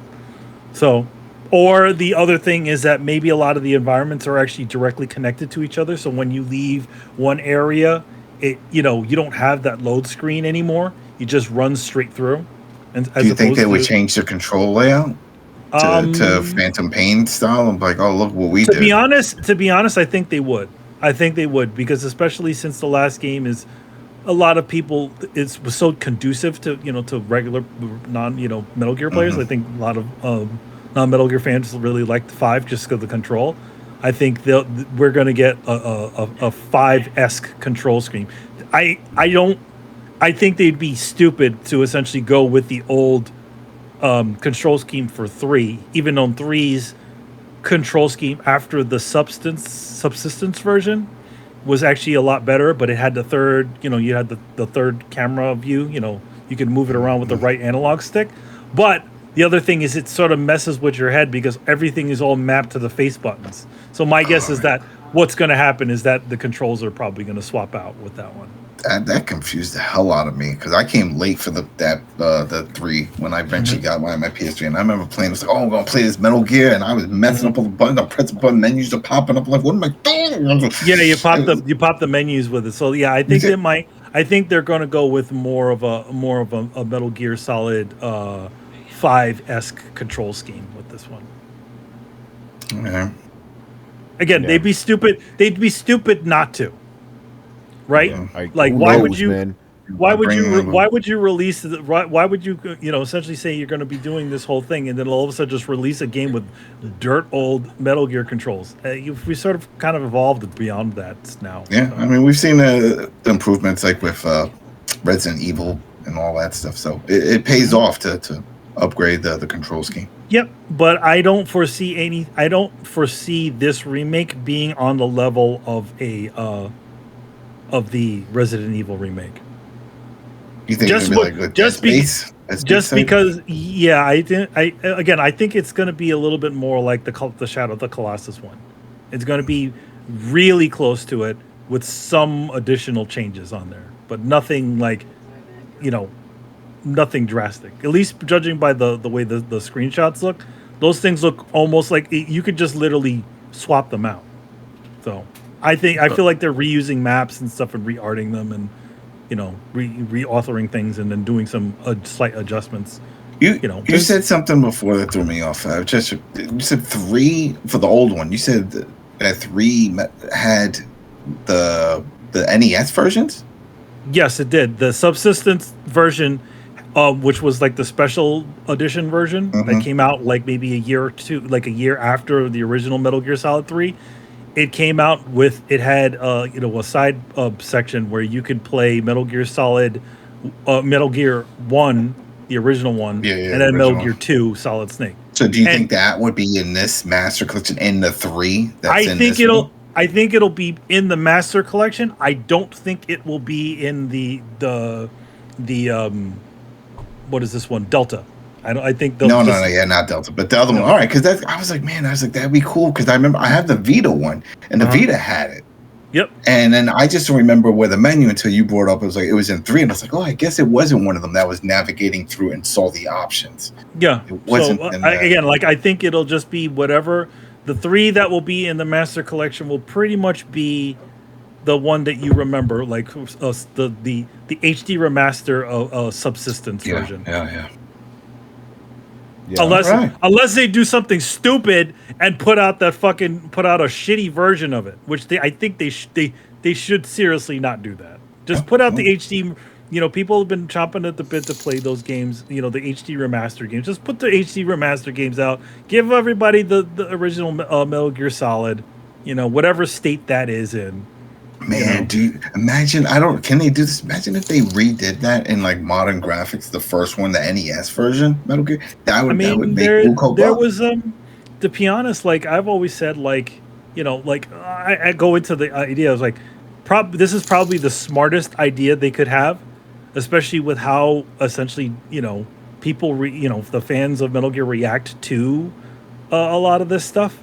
You use a fan favorite game, possibly one of the most complete Metal Gear games. You don't really need to know much about any of the other games in the franchise, but if you do know, you get some fun little Easter eggs, Lalalulelo and all that other junk. But I think it's probably the most probably one of the better ones to do a remake of. The other being, I would say, the original Metal Gear, where you literally have almost a blank slate to essentially make a whole new title. But who knows? But I hopefully, I'm if this, excited. hopefully if this goes off well, and if it does well, and people like it, and this will probably maybe we'll see more remakes. Maybe we'll actually see them, pull some older Metal Gear games out. Maybe go back, Metal Gear One and Two. Most people haven't played those. Yeah. Yeah, my concern is that this has no involvement from Kojima for obvious reasons, so we don't know what these guys are going to do with it. Hopefully it'll be good. I'm not gonna say it's going to be good or bad. That's my only kind of concern about this. To say with Delta. to say this, like when I worked at Contra, there was still Kojima people there. They were commenting on our work, So there's still people. Those guys are still there. Studio 8, as they call it. Yeah. So, there's still there's still people who still remember how all this stuff is. So I mean, granted, they did. One thing that did come from them was Metal Gear Survive, but we don't even know how long that was in development. But I like. Listen, if they went out of their way to say we're sticking as close as possible to what the original intention of the original game. So if they're going out of their way to say that shit, they want to assure fans like, no, we're not going to fuck around with this thing too much. Yeah, because people are gonna be pissed, man. No, if they here's the thing, like if they like I was saying this before, like hopefully like what was it, the Metal Gear DS that they made a while ago, the 3DS version. Yeah. That one was like an upgraded version of Metal Gear Solid 3, where you actually it had a lot of the control aspects from Peace Walker. So what if you had the Metal Gear 5 controls in Metal Gear 3? Yeah. It'd be pretty cool. Yeah, it would be, yeah. By the way, real quick. Yeah, by the way, shout out to Barry Burton. Man. Yeah, got to give a shout out to Barry Burton, man. He gifted six subscriptions to the folks in the chat. So shout out to you, Barry, as always. Thank you, man. All right, go ahead. Keep going. No, I'm just saying, I await to see. I'm, what is it? They say cautiously optimistic. Yes. Though I will say, I definitely want to do. Me. I'll buy the Master Collection. So there you go. Yeah. But since you brought up the Contra, because there was another thing, a lot of people were like, oh, it's this platform. So it doesn't say anything about PC and stuff like. Contra's collection is on PC. The Castlevania collection is also on PC. They're both on Steam. So even I don't see why Konami would not put it on PC. I do. Delta's coming to Xbox, so yeah. Delta has a definite what it's coming for. It's coming to Xbox and it's going to Steam. So we know what's going on with that. When the Master Collection, which by the way is coming out really soon. Yeah, it's coming out this year. And they're not saying what platforms with giant quotes on the side it's going to be for. So what does that mean? Are they gonna is PlayStation still gonna go and block Metal Gear Solid 1 again from being on other consoles? Or like what is this going to be? Or if they haven't worked out if they're gonna make it work on PS4, if it's just gonna be something for PS5, could they do something like that?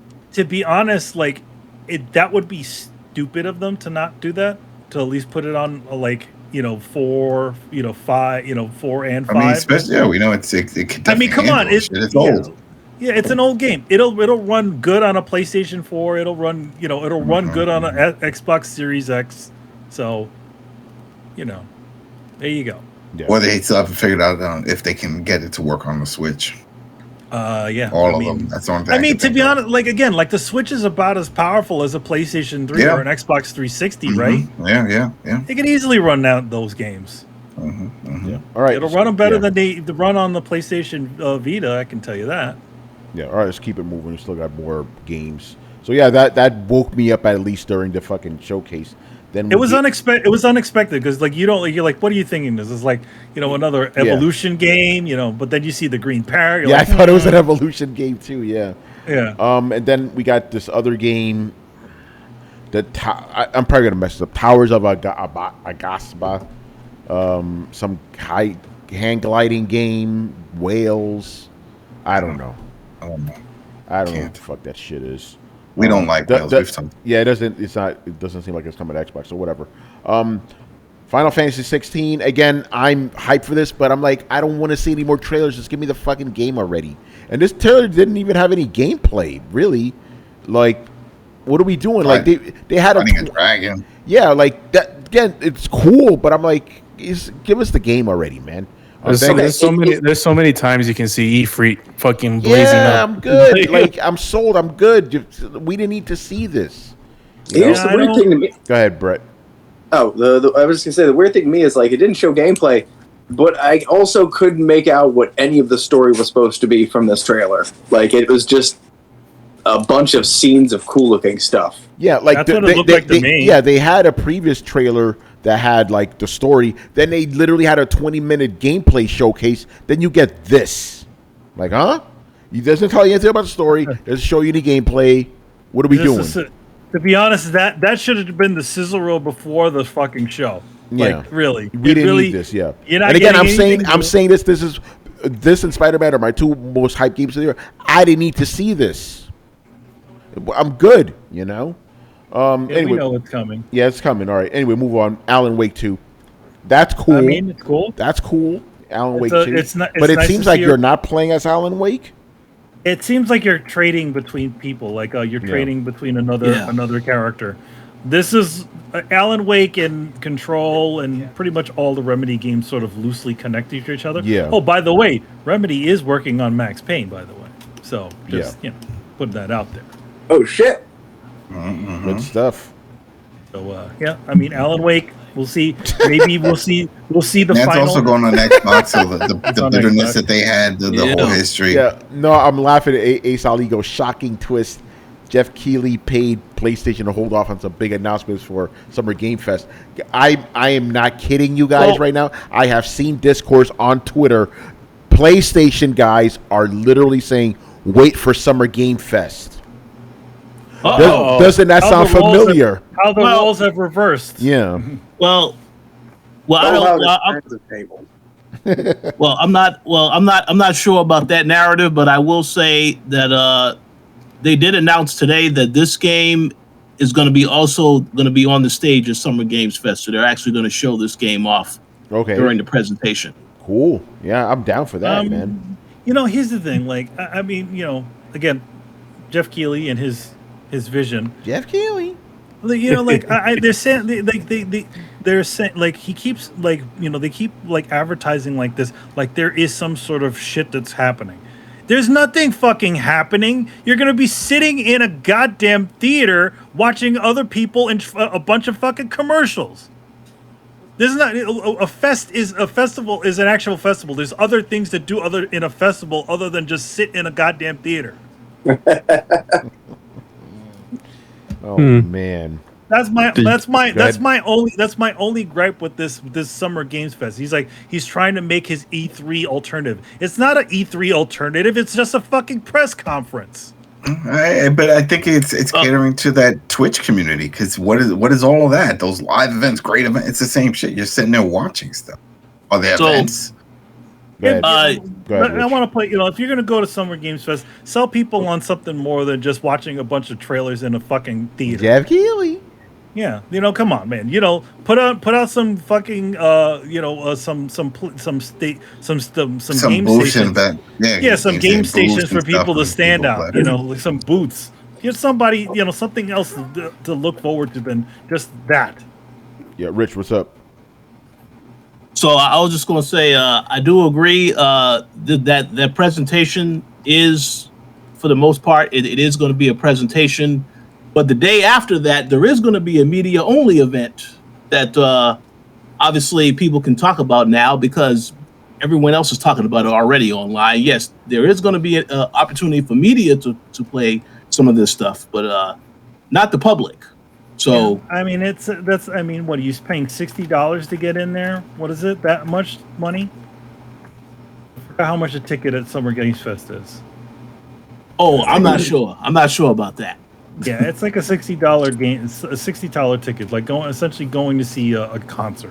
Well, maybe you get a T-shirt or a program. I don't know. About that.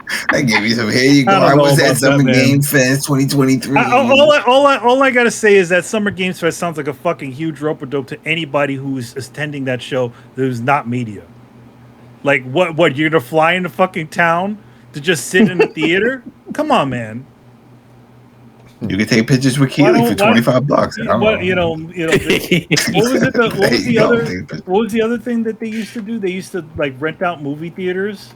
Yeah, they still do that, but these guys don't. But yeah, that's still a thing. You rent out movie theaters and then you watch. You rent out a movie theater and then they do the little Excel spreadsheet pops up on the screen and some Vizio slides. But we'll see. Anyway, any more thoughts on Alan Wake 2? Sure. I'll play it.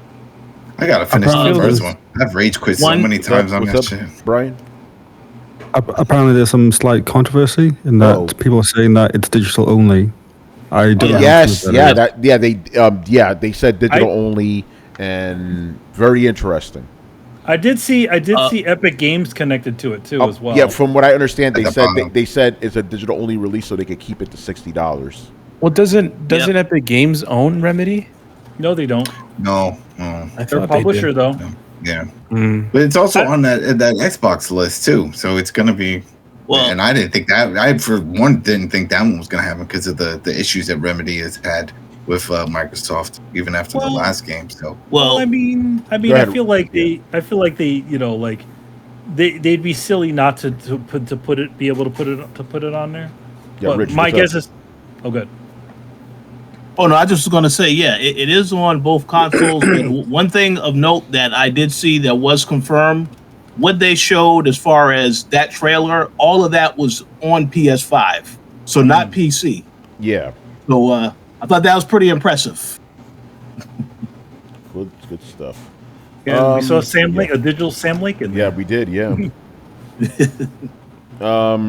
Assassin's Creed Mirage. Remember, this game was delayed for like a year, basically, because it was supposed to come out last year. What, like, number one, like, looking at that, like, putting Assassin's Creed after something like that Remedy game, man, that game looks janky as fuck. It looks like a last generation game. It looked like an Assassin's Creed, but it looked like the old Assassin's Creed. I felt like everything that was happening with the parkour and then the camera shots of him floating in the air to roof. I'm like, I've seen this back in 2010. Because this one is trying to recall some of the first one. That's what. And it's old. Slow walking around with a hood, looking mysterious. I was like. Yeah, remember that horse I was talking about? Is Desmond back? No, Desmond. No. Fuck it, whatever.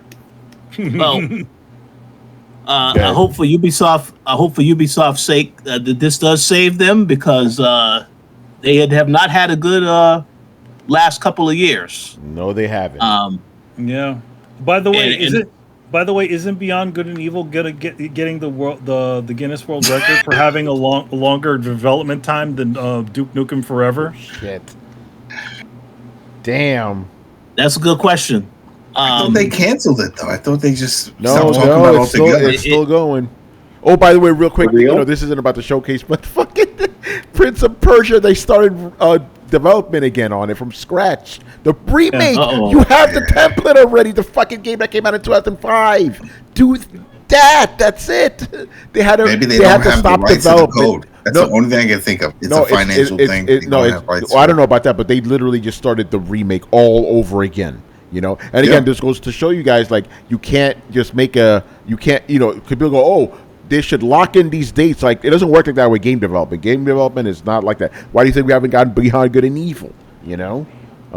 It's a different beast, man. Gross mismanagement. Yeah. I mean, I don't think it's mismanagement. It's like that's just how games are, man. How many of your favorite games were literally finalized in the latest stages of development? Sometimes some of the modules will break on newer hardware. It's just not possible to port over some of it. There are so many things, unforeseen things that happen in games. Like, you may think you may have a thing, but you also have the limitations of bad optimization. You have all kinds of different. Think about it. You're making a world. There's so many things that can go fucking wrong. Yeah, So- but Beyond Good and Evil was pretty well established with its narrative setting and characters. it wasn't. Well, apparently they decided to throw all that fucking out of the window and make that weird like a build shit game. You remember that fucking demo they had? That wasn't Beyond Good and Evil. Yeah, that's what I'm saying. It wasn't like it was a simple game. There wasn't a lot to it. It wasn't going to take much to just make another one, man. No, like if they went down the same road and just said, "Hey, listen, we're just gonna make a single player game, with platforming and all that other stuff, pretty much a better version of whatever the previous one was. Don't try not to spend too much on it." And then there you go. No, it has to become this whole thing like we're developing some crazy new engine and you can make your character. I'm like, you're already stepping far beyond the fan base of whatever that game is. And we'll talk about another game that's gone beyond the fan base of a certain game. All right. Yeah, so anyway, Assassin's Creed, there you go. Okay, here we go. Revenant Hill. What the fuck is this? You see, don't look. The silence lets you know. This game just, Revenant Hill. Yeah, like I don't even remember. Oh, it's the one with the cat, right? The cat one, yeah. Yeah, it's a cat. I game. mean, yeah. It sort of looked like that other cat game that they had with the thing. I don't know. It didn't even really show gameplay, right? They just showed some animation. They showed the fucking cat and.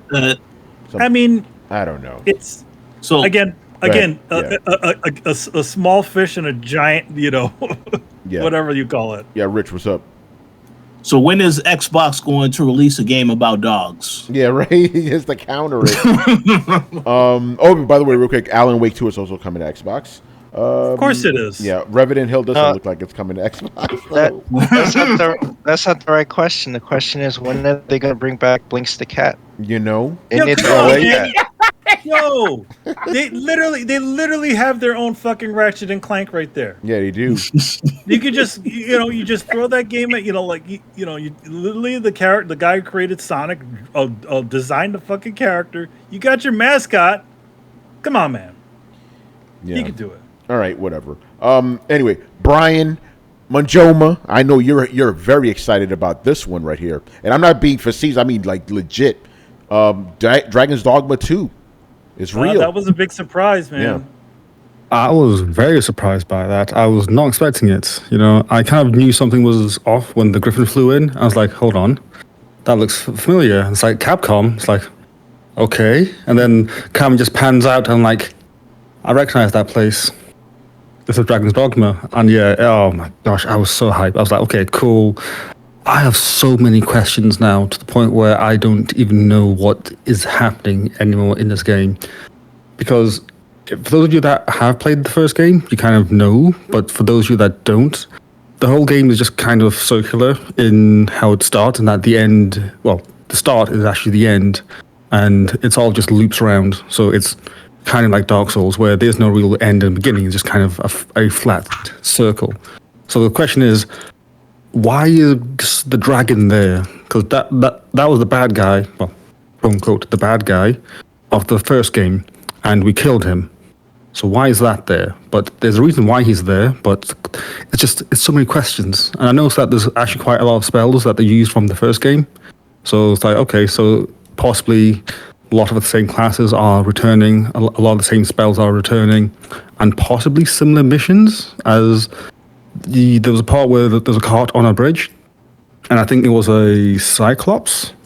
That was one of the first missions in the first game. So hence, is this going to be some sort of pseudo retread of the first game and then kind of steer on into its own thing? I have no idea. Hence, there's just so many questions. But yeah, I'm excited. More trailers, more Dragon's Dogma. I'm hype. And the one of the things that someone said to me, which I didn't even notice, is if Monster Hunter 6 looks anything like Dragon's Dogma, I'm good. Oh man! I hear the director of Devil May Cry, he made it a point to want to make this game. So there you go. Yeah. Anybody else have any thoughts on Dragon's Dogma 2? Yeah, this one got me hyped. I'm a big Dragon's Dogma truther. Probably not as much as Wout on Twitter, but Yeah, I was about to say. I was looking at his. Yeah, I was like, oh yeah, hashtagging this. He probably went crazy. Right. I'm looking at his timeline for minutes. He went fucking nuts.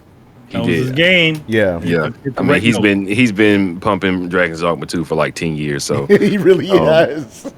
Yeah, legit. Like it's crazy because Dragon's Dogma was one of those games where back in the original Demon Souls on PS3, that in Dragon's Dogma, these are games that I just happened to like walk into a GameStop and go, I don't know what the fuck I want to get. I wasn't reading video game magazines. I wasn't looking online for shit like I do now. And I mean, the games community is just huge now. You can find information out quick as fuck. But back in like 2008, it wasn't like that.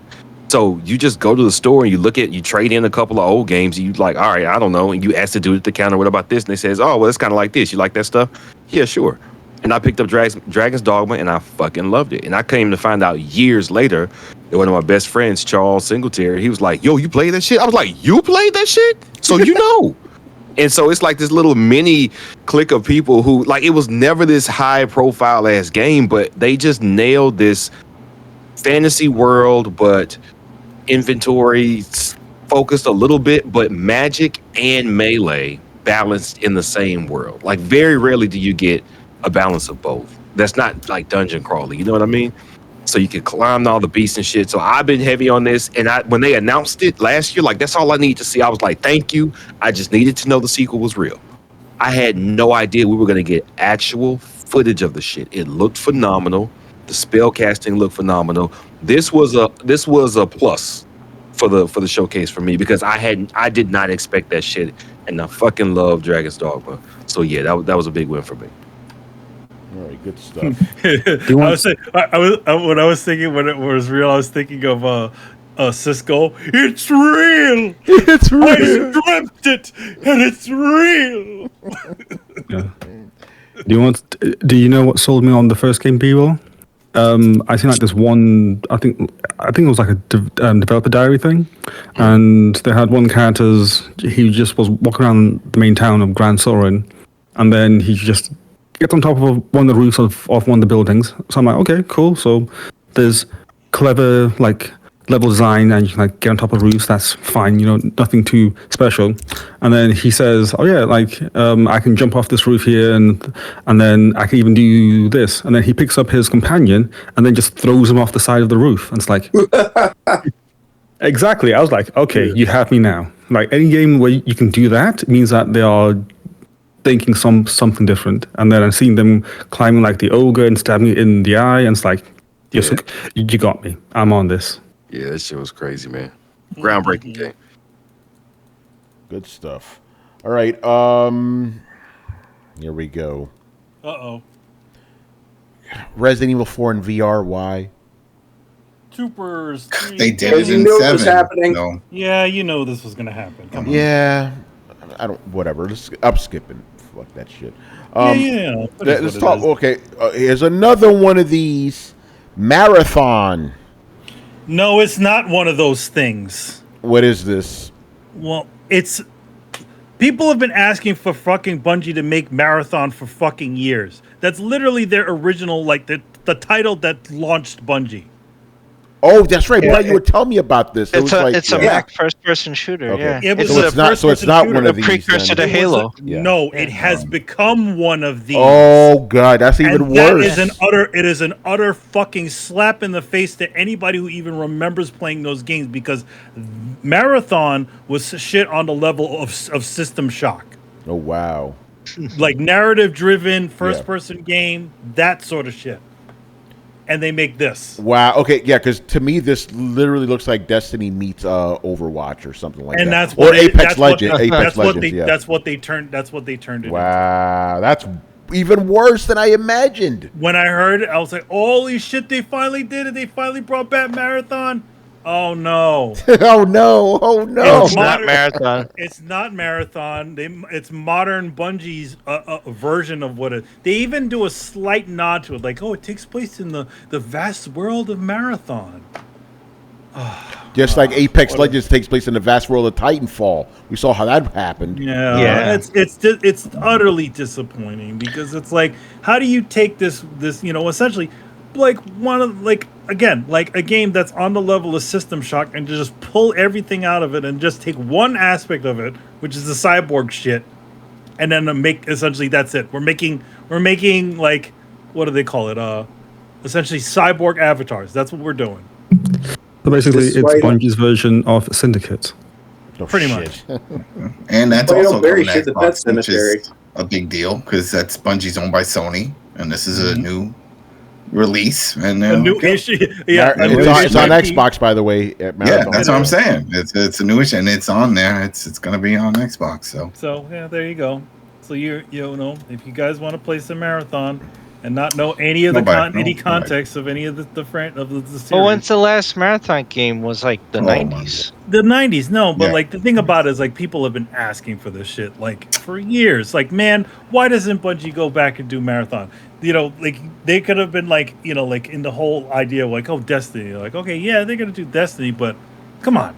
You already have something that you already own to be able to go relaunch your studio again. But nope. They turned it into the same shit that they always do, which is very disappointing to me. They're the online multiplayer, you know, studio now. Yeah, so there you go. Go ahead, Ben. So I have no interest in Marathon whatsoever. I could not care less. Yep. They got me. Destiny 1. Nice. Yeah, you already know he got it. And he did it the alternative correct way. Yeah. But, okay, so here's the thing, though. I was trying to count how many live action game, live service games. Remember, because they said we got 10 development. Got 10. So even though I don't want to play any of them, I'm sitting here counting like, all right, they started the show off with Fair Game, right? 1. Helldivers, looks like it probably will be 2. The Foam Stars, 3. This shit, 4. At least one more. There was one I think we're gonna get to in a minute. That's gonna be fun. But see, I'm looking at the showcase, and even though it's like, am I gonna play these games? No, but my backlog's heavy as shit. It doesn't matter. I got plenty of shit to play. Mm-hmm. This is their strategy, though. So what this says to me is, if they're gonna bank on live service, then these games, like, they have to be really trying because they already know it's a losing proposition. They saw BioWare fail at this shit. They saw Ubisoft fail at this shit. They saw Square Enix fail at this shit. Are you really trying to get in here? The fact that they bought Bungie, I thought the entire time, is they're buying the people who got live service right from the jump to try to foolproof their live service efforts going forward. And I actually saw a headline that's pretty much said that, like, Bungie is test driving all their live service games to make sure they're at least decent. So every time I see one of these, I'm like, y'all really think this is going to work? I mean, they have to have some faith in it, right? Or is it just whatever the live service money is, whatever the Fortnite turns over in a month, whatever Call of Duty turns over in a month or a year, whatever any of these games turn over, it must be just phenomenal revenue for them to throw stuff at the wall like this. The thing about it, I would also have to say that live services is not a huge investment. You don't think so? No, I don't think it's a huge investment. I think it's a lot of it, because essentially you're releasing a portion of a game. But you have to have the servers running, and that. Yeah, obviously, yeah. There's always that, having a strong server. But I think to get them going, why? I think that's part of the reason why companies are so interested in it, because the investment in these things is not nearly as much as a AAA title like a Horizon Zero Dawn, with all the development and all the fidelity and all that other shit. So they're like, all right, you know, we have a loose premise. We give you a couple of arenas. You know, we have a little bit of a gameplay loop in there, and they don't really need to spend any time on narrative. They don't need to do all the other. The only thing that they need to concentrate is on actual just development of the engine. I mean, development of the multiplayer aspect or whatever they're, you know, and then that's it. Looter shooter junk. So, And the key part of it is, as long as you keep them alive. That's why Apex Legends. Remember, Apex Legends, they didn't have anything in the beginning, but as soon as they continued to put out content, it kept people coming back.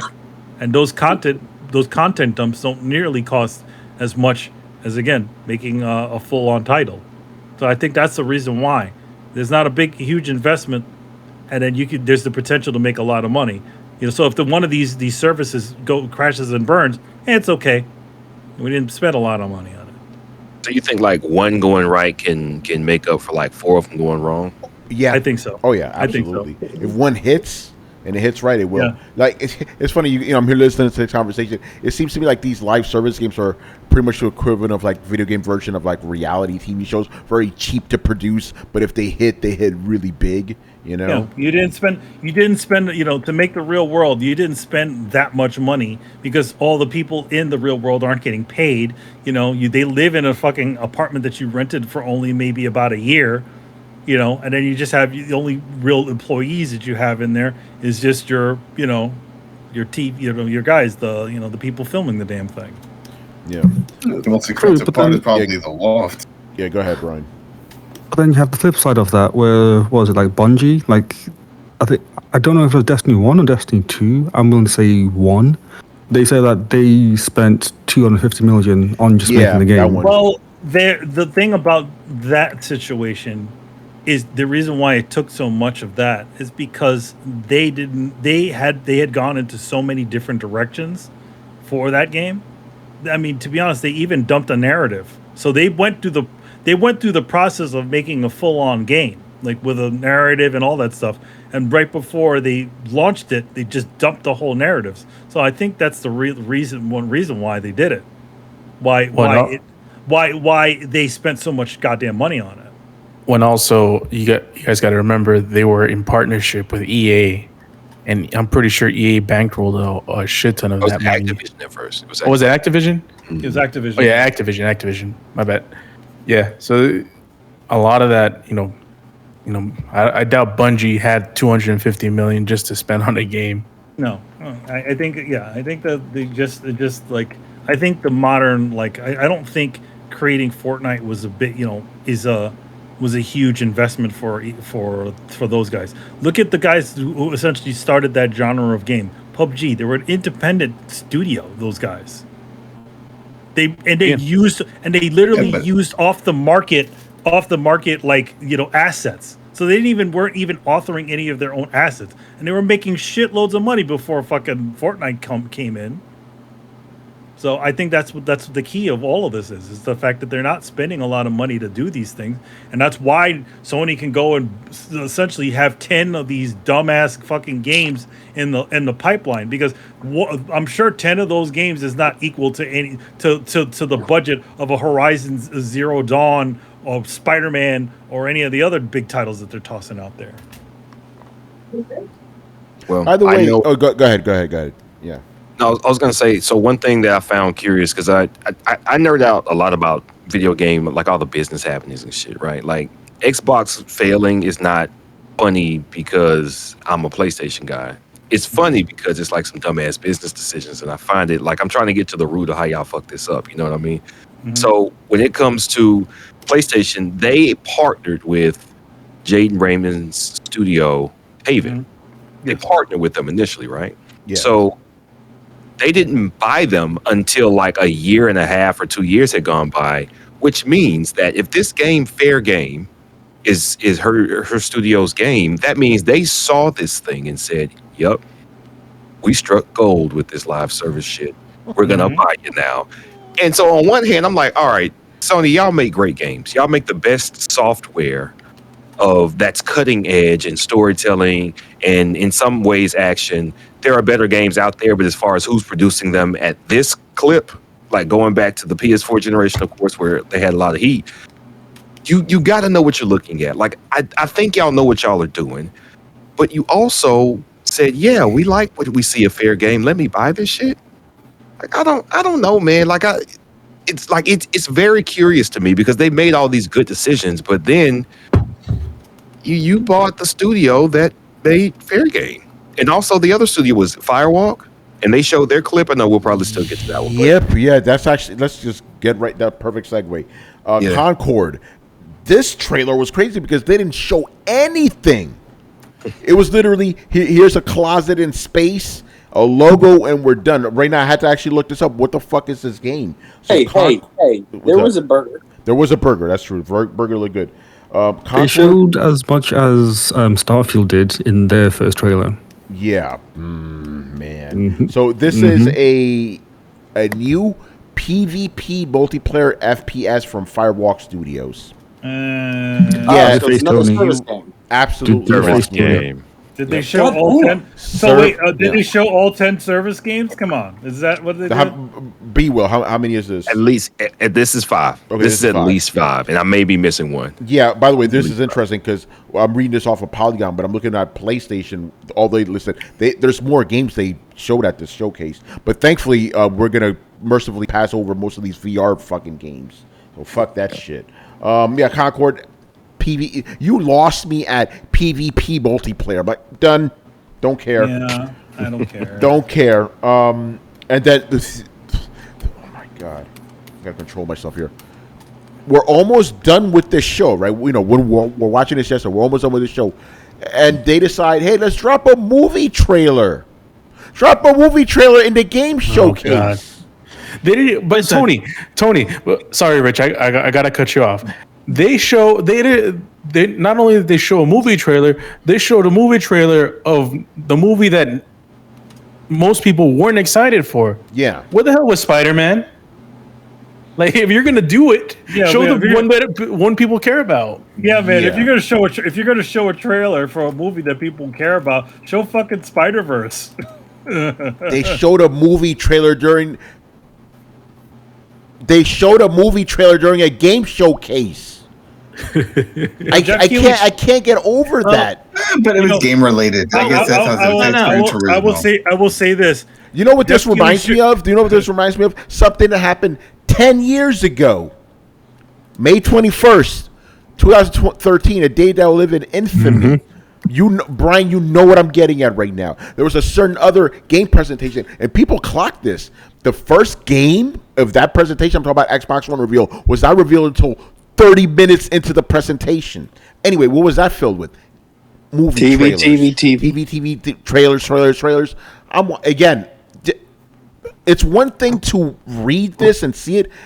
It's saying this with my own words, my vocal cords. It's crazy. They showed a movie trailer during the middle of a video game showcase.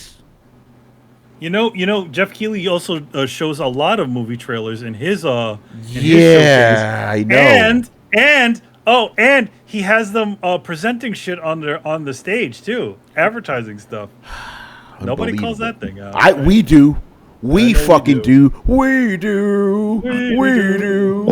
We call that shit out. And we're calling it out right now, man. This is bullshit. Yeah. Wasting our fucking time out of an already waste of time event. You know what they should have done if they wanted to be slick about it. They should have done like a pre-stream where the Gran Turismo trailer would have showed like multiple times or something like that. Yeah. That would have been okay. But during not only was it not shown at the beginning or at the middle during the fluff, it was shown almost at the ass end of the show. End of the show. It's crazy. It would have been bad it would have been bad regardless. But at the end of the show, we're getting ready. We know that Spider-Man's coming, and they show us this shit. They're like, by the way. Yeah. Oh, by the way, yeah. Jim Ryan came out. By the way, we have Project Q. We basically took a PS5 controller, slipped it in half, and threw a freaking phone in the middle of it. Get hyped! Oh, we got earbuds too. All right, bro. And by the way, none of this matters. It's all about Call of Duty. They literally took a PS5 controller, split it in half, and put a fucking phone in the middle of it. Oh, that's it. Oh, and Adam, I told you this was going to be streaming.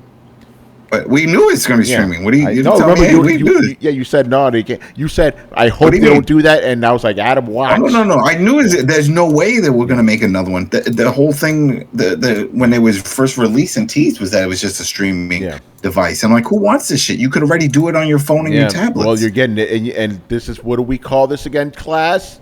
A Sony toe dip. It's a toe dip. It's a toe dip in more ways than one. Yep. I have a question. Yeah. Why isn't the PS Vita the streaming device for the PS5? You know? I'm just asking for a friend. Yeah. Because they killed it. Yeah, they They killed it. smothered it in its They sleep. killed the console, the handheld that means life. Okay. Yeah.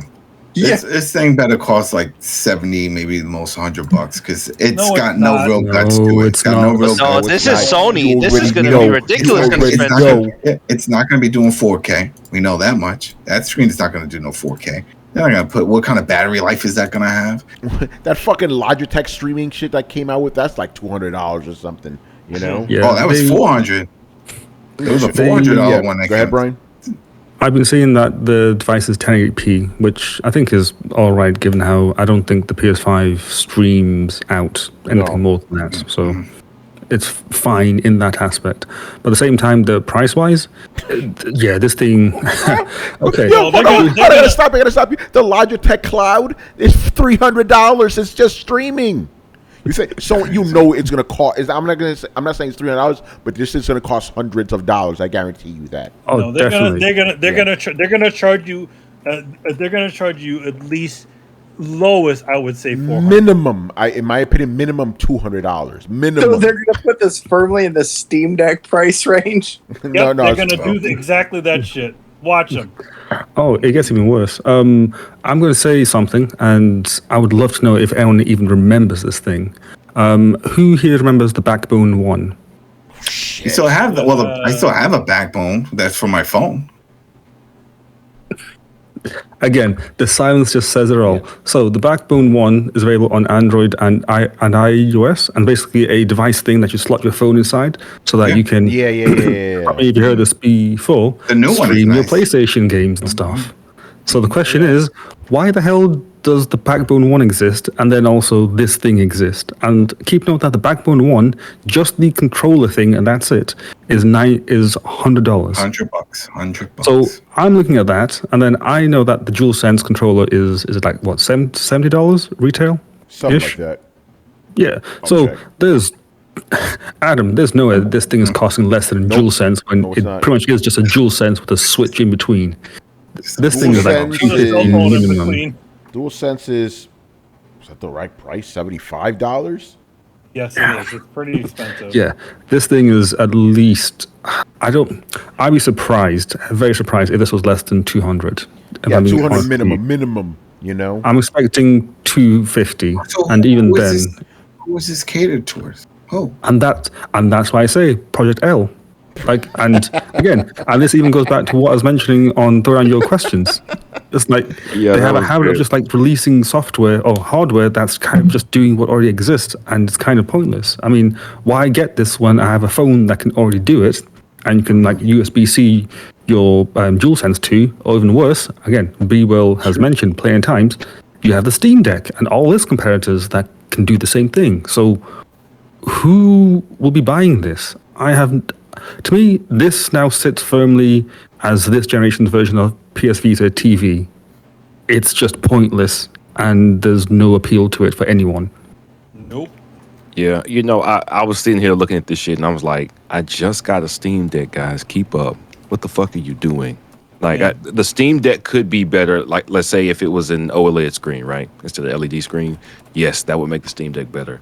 If you're gonna tell me, well, it needs the DualSense high def vibration, it doesn't. You don't need that shit, man. I'm sitting and I'm playing my PlayStation 5 in incredible response times on my Steam Deck. I don't need this shit. And I'm sitting here just confused because maybe a OLED screen with some deeper blacks, and it's a bigger screen than the Screen Deck. It's like, okay, yeah, somebody's gonna buy it, right? Somebody's gonna pony up for this shit. For me, I could do it. I could not do it. But here's the other thing, and them making it just a PlayStation 5 streaming device also means that they don't need to make any sort of real investment as to anything else into it. Okay, we don't make any games for it. You know, you just play your PlayStation 5 games on it. It's just streaming. That's all it is. That's all it is. Toe dip. Yeah, all we need now is for them to make PS5 games. And then it's perfect. Yeah, like it's all great that they're not making games for this handheld thing, and then you can play your PS5 games. But what PS5 games? You know, that segue, man, segue. Let's get to the. I'll tell you what games, Brian. Yeah. Cat Quest, Pirates of the Peridian. Oh, here we go. All right, so let's get to the highlight of the show. Spider-Man 2, baby. One thing. I know you didn't want to talk about the VR games, but there is one. I wouldn't say it's great, but it's interesting for one reason. It's the one where you're. What the fuck was the name of it? It's the one where you had the psychic powers and you're like shooting people and you're pushing them side to side. I was probably taking a piss during that point, so I didn't see this. Okay, I can't remember the name of the game. Anyway, the big thing about that game is it's got Jennifer Hale and David Hayter in it. It's called Synapse. Yeah, okay, I see it. It did look cool. That did look cool. That one is made by the guys End Dreams, who made a bunch of different titles for PlayStation over the past. So, yeah, that's the only thing. I just wanted to put that out there. Yeah, all right, fair enough. And the Street Fighter 6 that was shown, that's also coming to Xbox, but that's not on that Xbox chart, and we know it's there. Rich and I definitely know that it's on they there. did talk about Street Fighter 6, but again, we know the game's coming. Yeah, they look like they were trying to show their lousy looking story mode, and I have to say this about that. You know, I get it. I know what they're doing. You know, they want to make you have some agency over the story, but man, your fucking character looks like shit. But you make your cat. I'll show you my character. I know you make your character, but the character they had in there just looked like a created character. He looked like garbage.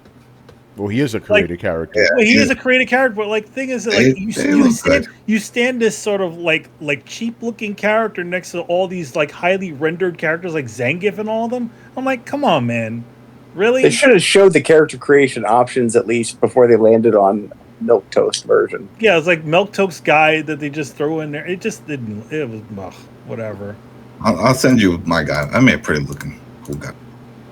I can't talk about the game until the embargo lifts. So yeah, I know.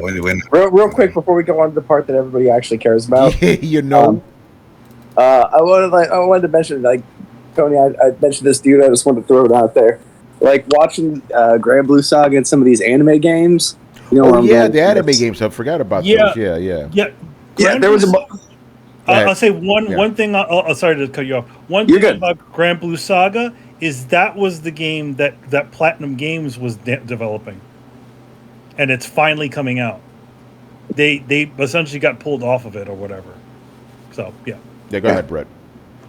The one thing I just wanted to point out, like, that really struck me while I was watching, not just that, but like all of these kind of anime games is like, yo, there was a time in which we all sat back and were like, yo, man, I can't wait. In the future, video games are going to look just like anime. And little did I know that just meant that anime was going to start to look like trash. Just to clarify, Brett and I had this conversation. Basically, and Manny, remember, like, back in the day, we're like, oh, man, imagine, like, when games look as good as anime. And we got to that point, I think, right?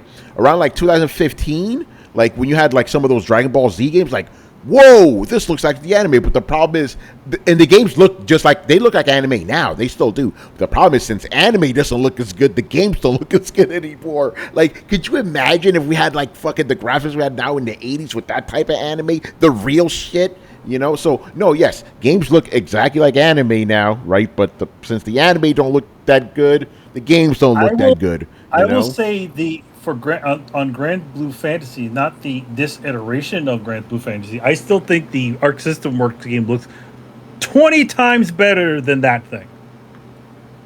Yeah, that's true. Yeah, so it's like, yeah, we got what we wanted, but not in this form. Monkey's Paw. Anyway, Spider-Man, good stuff. It was a good chunk of gameplay. It was like 10 minutes, you know, and just as. Again, this is why I love being on Throwdown, man. Accountability, right? I said this on the show, and everybody pretty much agreed because it's an easy thing. I'm like, watch Spider-Man 2, you're going to be able to switch between both characters. Yep, that's exactly what we do. We saw Spider-Man. He's already in the fucking Venom suit. He sounded. Yeah, but do you think he'll be able to really switch like Grand Theft Auto style, like when you're playing just randomly? They did it in the trailer. Well, you had to play in that trailer. It was like, all right, you're playing one, and then the story switched over, and you're now playing as Miles. Oh, I know what you mean, like outside of it. Who knows? Like in Grand Theft Auto, where like you're bored playing as. This is just me assuming. I'm assuming you probably can. Like if you're just doing free roam shit, you probably could. That's just me guessing. I could be wrong. Oh, there'll be Miles missions and Peter missions, but like if you're Miles and you go to the mission, It'll just let you start like quick swap to Peter, but like you'll probably be able to free roam in whatever you want, and then like, and there'll be missions bar. Like it'll be cool. I'm just gonna say one thing before I let everybody else who like I'm. Despite what people think, like I fucking love Spider-Man. I'm really excited for this game. I think they did a great job. I'm more excited for this game than I am for the original game. Because we got the symbiote suit, we got Miles Morales, we got the whole thing. Like we don't have to do the fucking lead up now. Like Negative Man was cool, but like not A tier. Like come on, it wasn't like you were always like, oh man, I wish I always wanted to see him in a video game. Like this is the shit that we wanted. This is what we wanted. This is what I wanted. Thank you. Yeah, no, the game looks fucking incredible, man. Like there were certain points, like I was like tweeting to like I was not only was I tweeting, but I was also DMing you guys like, holy shit, this looks crazy. There's that one part where like Miles Morales is like going through these underground tunnels and shit. You see the lighting, you see all the fucking detail, like shit. I'm like, thank you for giving me the game I've been wanting this whole fucking generation, man. Thank you. Long as, they swear to God, there better not be a shitload of tunnel crawling. Yeah, like I'm like, but yeah, who knows? But like just the fucking graphics look so good. I'm like, thank you, Jesus, man. Like, what is this? Like the 5th, maybe actual PlayStation 5 game we're finally getting? It's like. This looks like, thank you. I was so hyped for this. And then, you see all the action going on and stuff. He's fucking fighting in Long Island City and shit. That was pretty dope. You see the river and everything. The water looked nuts. I lost my mind when I saw that fucking water chase sequence. Like, shit, look at this. I was losing my fucking mind. Like, thank you for giving us this fucking game. Oh, man. Like, the only disappointment I have is, like, fall 2023. That's a little ambiguous. Yeah, and Carlos, we know how this industry works. Fall 2023 could easily be Q1 2024. I think they're going to try to make this for holiday. That's what they're trying to. That's what they're aiming for. But that's a great way to get an April release. Because we had the Miles. The Miles was a holiday. Remember? No, that was a launch. That was a launch. But there was around holiday. It was. Yeah. We're almost at the summer of 2023, and they showed the game in the first PlayStation showcase in a long time, the highlight of the show. And they say fall 2023. That means they have no fucking clue when this game's going to come out. Yeah, because I thought it was going to be September. That's what everybody else thought, I got a theory on this. We'll see when the hell we're ready, and we might release it in the fall. Yeah, I got a theory too, Brett. I want to hear what you think. Go ahead. I mean, we can talk about Spider-Man first. No, we are talking about Spider-Man, so go ahead. Oh, I thought you had a theory on the date. Well, I kind of, it's kind of a bit of a tangent, but fuck it, here we are. So like, I told Tony this. I think Sony, as well as Microsoft, I think both of them saw the writing on the wall when Cyberpunk did its very public burnout. And I think that we have two big game companies here now in a position where they're realizing that they can't broadcast games a decade out anymore. That shit is not flying with the audience. People don't like being told, this game is coming out in 6 years. They don't like seeing the same games over and over again. It tends to disengage the audience more than hype them up. And when it does hype them up, it becomes this uncontrollable hype train that inevitably kind of leads to its own demise. So I think that they've figured out that they can't broadcast games that far out, but they don't have anything right in the pipeline right now. So I think for this show, they weren't broadcasting anything out more than 2 years. And I think that's why you got the very ambiguous, soft Spider-Man, like, oh yeah, it's at the very tail end of this. But since they've kind of narrowed their scope to not announcing shit half a decade in advance, they don't have a lot to show right now. This is kind of a thing that I've been thinking. That's why we didn't see Wolverine. And yeah, like, this is a thing that I've been thinking kind of in the back of my mind as I watch what Microsoft is doing, and I kind of solidified a little bit with the recent Phil Spencer interview where he was just like, I want to tell you, but I can't. And then seeing this, I think it really solidified for me this is probably an industry-wide thing. And it's not so much that we're hitting this huge dearth of games as we're just notice none of the stuff that got announced. Unless they don't have anything in development past 2 years from now, they didn't tell us about any of it. Right? They didn't let us know what the God of War studio was working on. They didn't let us know, I think, what Santa Monica was working on. I think it was. Like, we don't know these big long-term plans. And I can't help but think it's because the industry hasn't reacted well to that. And so now we're finding ourselves in this place where people aren't promising us much because everything is further down the pipeline. Yeah, I tend to agree with that, you know. But yeah, man, you know, this thing I wanted. Actually, did somebody else want to say something? Well, No, just real quick. I really hope EA can have their very public burnout sometime soon. Yeah, go ahead. Yeah, go ahead, B. Will. I definitely agree with you, Brett. Like, it didn't make any sense to make promises way far out and then get everybody hyped up, and then the hype actually kind of dies down. Which is, you take a big page of Nintendo's playbooks. Like, listen, y'all will get it when it's fucking ready, and not a moment before. Like, that's it. And you know why you're gonna buy it? You're gonna buy it whenever we tell you it's gonna be 4 months out. You're gonna buy it because it's fucking Spider-Man. Like, it didn't matter. That's why the date didn't matter to me, because they told you fall. We already knew this game existed. We already knew it had Venom. We already knew it had both Spider-Men. And then we saw some phenomenal footage. It didn't matter. Phenomenal footage, like so far genre defining gameplay, actual gameplay footage. They could have told me spring 2024. They could have told me August 2023. It didn't matter. I was going to pre-order anyway. I didn't even care about this game. And I love the first one. It's not because I thought it was going to be bad. I forgot. I'm like, it's going to be good. And then how did they get me excited and I wasn't even excited about this game? So This just leads to the point I wanted to make before. It's like this whole generation, with some exceptions, I have been starved for games that get me genuinely excited. When I was watching this trailer, I felt that feeling again. That feeling I thought was dead, that fucking numbness, like it got revived watching this. I'm like, oh my God, this reminded me of why I fell in love with video games in the first place. You know, I thought that fucking feeling had been extinguished because of this fucking lackluster generation. So watching this shit, oh my God, so good. It's so good, as a matter of fact, that if they delay this shit, cool, because I want it to be perfect. Don't fuck this up, you know? Yeah. I just want to make a comment and say that I'm about 120% certain this is coming out this year, because what other exclusive does Sony have that they've told us? Oh yeah, Gran Turismo the movie, that's coming out in August. No, it has to come out this year. They've also had that comic book that they released, free comic book day, which was an introduction to the story as well. Yeah. So I kind of feel like it's definitely coming out this year. That's what I would say. We'll see what happens. Let's make this put it in the record. 2 hours and 20 minutes. This is Rich's way of saying they gotta have something. Gotta have something, you know. Yes. So yeah, this shit is hype, man.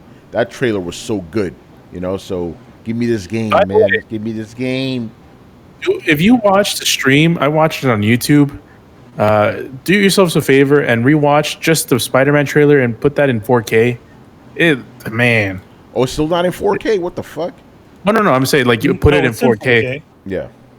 Like, go to YouTube and just go to that. Yeah. Just go to that. Go to watch it in 4K and just marvel. You know. Oh, so good, man. That's the shit right there, man. Like, thank you. Something this fucking cheap ass generation. You know. What do you guys think about the glider? The glider suit. The glide ability. I mean, that's the next thing. They stole it from Zelda.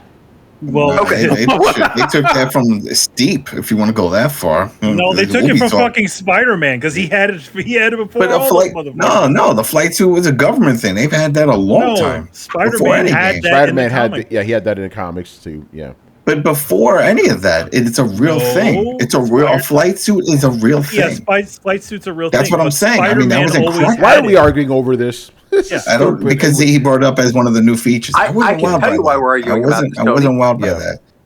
And I think it's important. Like, this is one of the things I love. Like, it's the same reason I kind of brought up the fact that, like, this this like immediately threw me back to like the old 90s animated show. Like, and I think this is really important to point out. Like, it is so nice when somebody fucking nails a character. And like when you nail a character like that, you get nerd arguments like this spring up. It just shows what a good job they're doing and what like how much this immediately connects to a lot of people. Like, yeah, this feels like Spider-Man, not just a Spider-Man. It feels like my Spider-Man.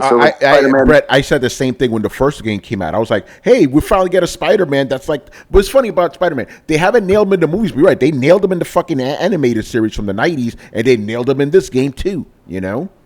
You're right. So, you're right. Like, this is the Spider-Man I've been reading for 40 years. Like, that's Spider-Man. You know? Yeah, because I don't know that I want to play Tom Holland's Spider-Man. No, I don't want that. I want Spider-Man, motherfucker I've been reading for decades, you know? And these guys nailed it, man.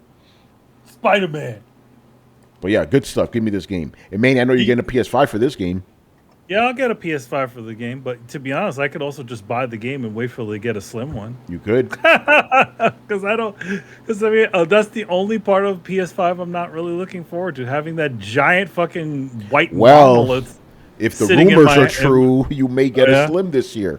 You know? Oh yeah, are they going to launch it with Spider-Man? Or Manny, smart, yeah. Manny, or you can buy one of us the game and you can stream it off of our consoles. Use your Project S. Oh shit! Now the thing that's what I was wondering: if it's only local for the streaming, does it support over the internet streaming, or is it just Wi-Fi? Local? They're Wi-Fi. It's Wi-Fi. So it's just local.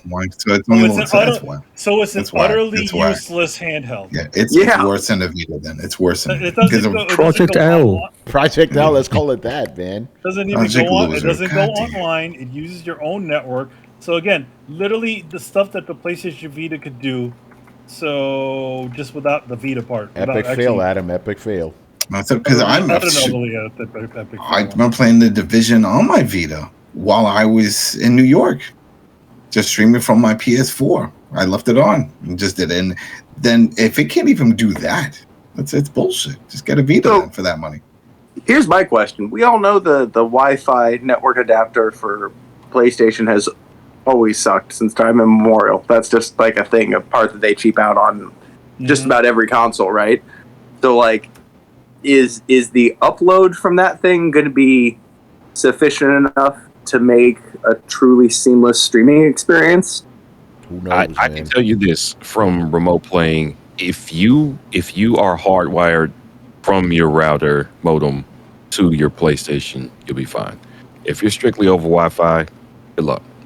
Yeah, no, Wi-Fi to Wi-Fi is not a good look for any of it. I do a lot of it from my PC for Steam, and it's hardwired. But if you try it from the laptop to a Steam Deck, no.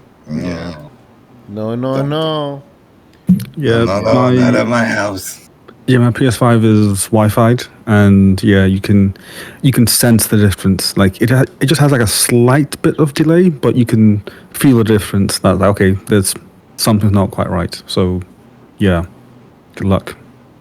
Yeah. All right. That's weird because I can stream my Steam Deck directly to my Samsung TV through a Samsung TV app. No latency. Love you, Steam Deck. Yeah. Right.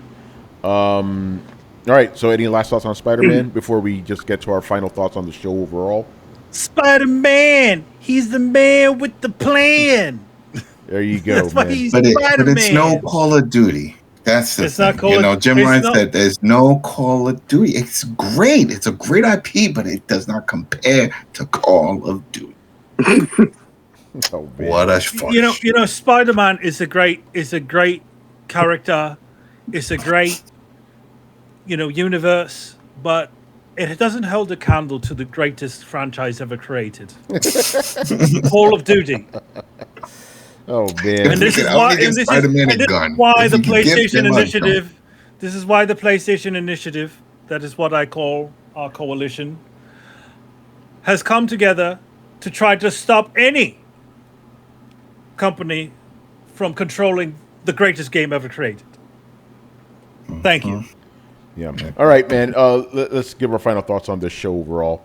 Again, I think Spider-Man should have been its own thing because the rest of it, we didn't need any of this shit. In my opinion, whack show. You know, this is the part I want to talk about. The reaction from the PlayStation community, right? Because let's just be honest, man. For this generation, the PlayStation community has been capping for fucking PlayStation. And when I say capping, people, I mean they've been shilling. I don't like that new version of capping that means lying. No, capping means shilling. Stop changing the meaning of words, you fucking assholes. Anyway, so they've just been going to bat for PlayStation the whole time. Anything PlayStation does, it's the greatest thing ever, right? This time I actually saw a little bit of a revolt. You know, like I said, Herman Holtz, you know, from Guerrilla Games went on Twitter just saying, hey, you know, we had a great show, blah, blah, blah. People were fucking livid in the comments section, you know, replying like, whoa, what is this? What is going on? Yo, Carlos, I saw our boy Hussein in there. Remember him? You know, Hussein Unsal? I was like, oh, shit, my man, you know? Damn, it turned him off. Yeah. Damn, and must have been he's bad. a hardcore PlayStation guy, you know? So, yeah, the PlayStation community was fucking livid for the, like, most of 9 out of 10 PlayStation guys, you still saw that one guy. Yeah, that's great. You know, what did they expect? What did they want that they did not see besides Wolverine? No, but the thing is, I understand the sentiment after 2 years waiting, and they get this. You know, I understand. I again, even though I told dudes to temper their expectations. You know, go ahead. This is like the first showcase they had since I think February last year. 2021, Brian.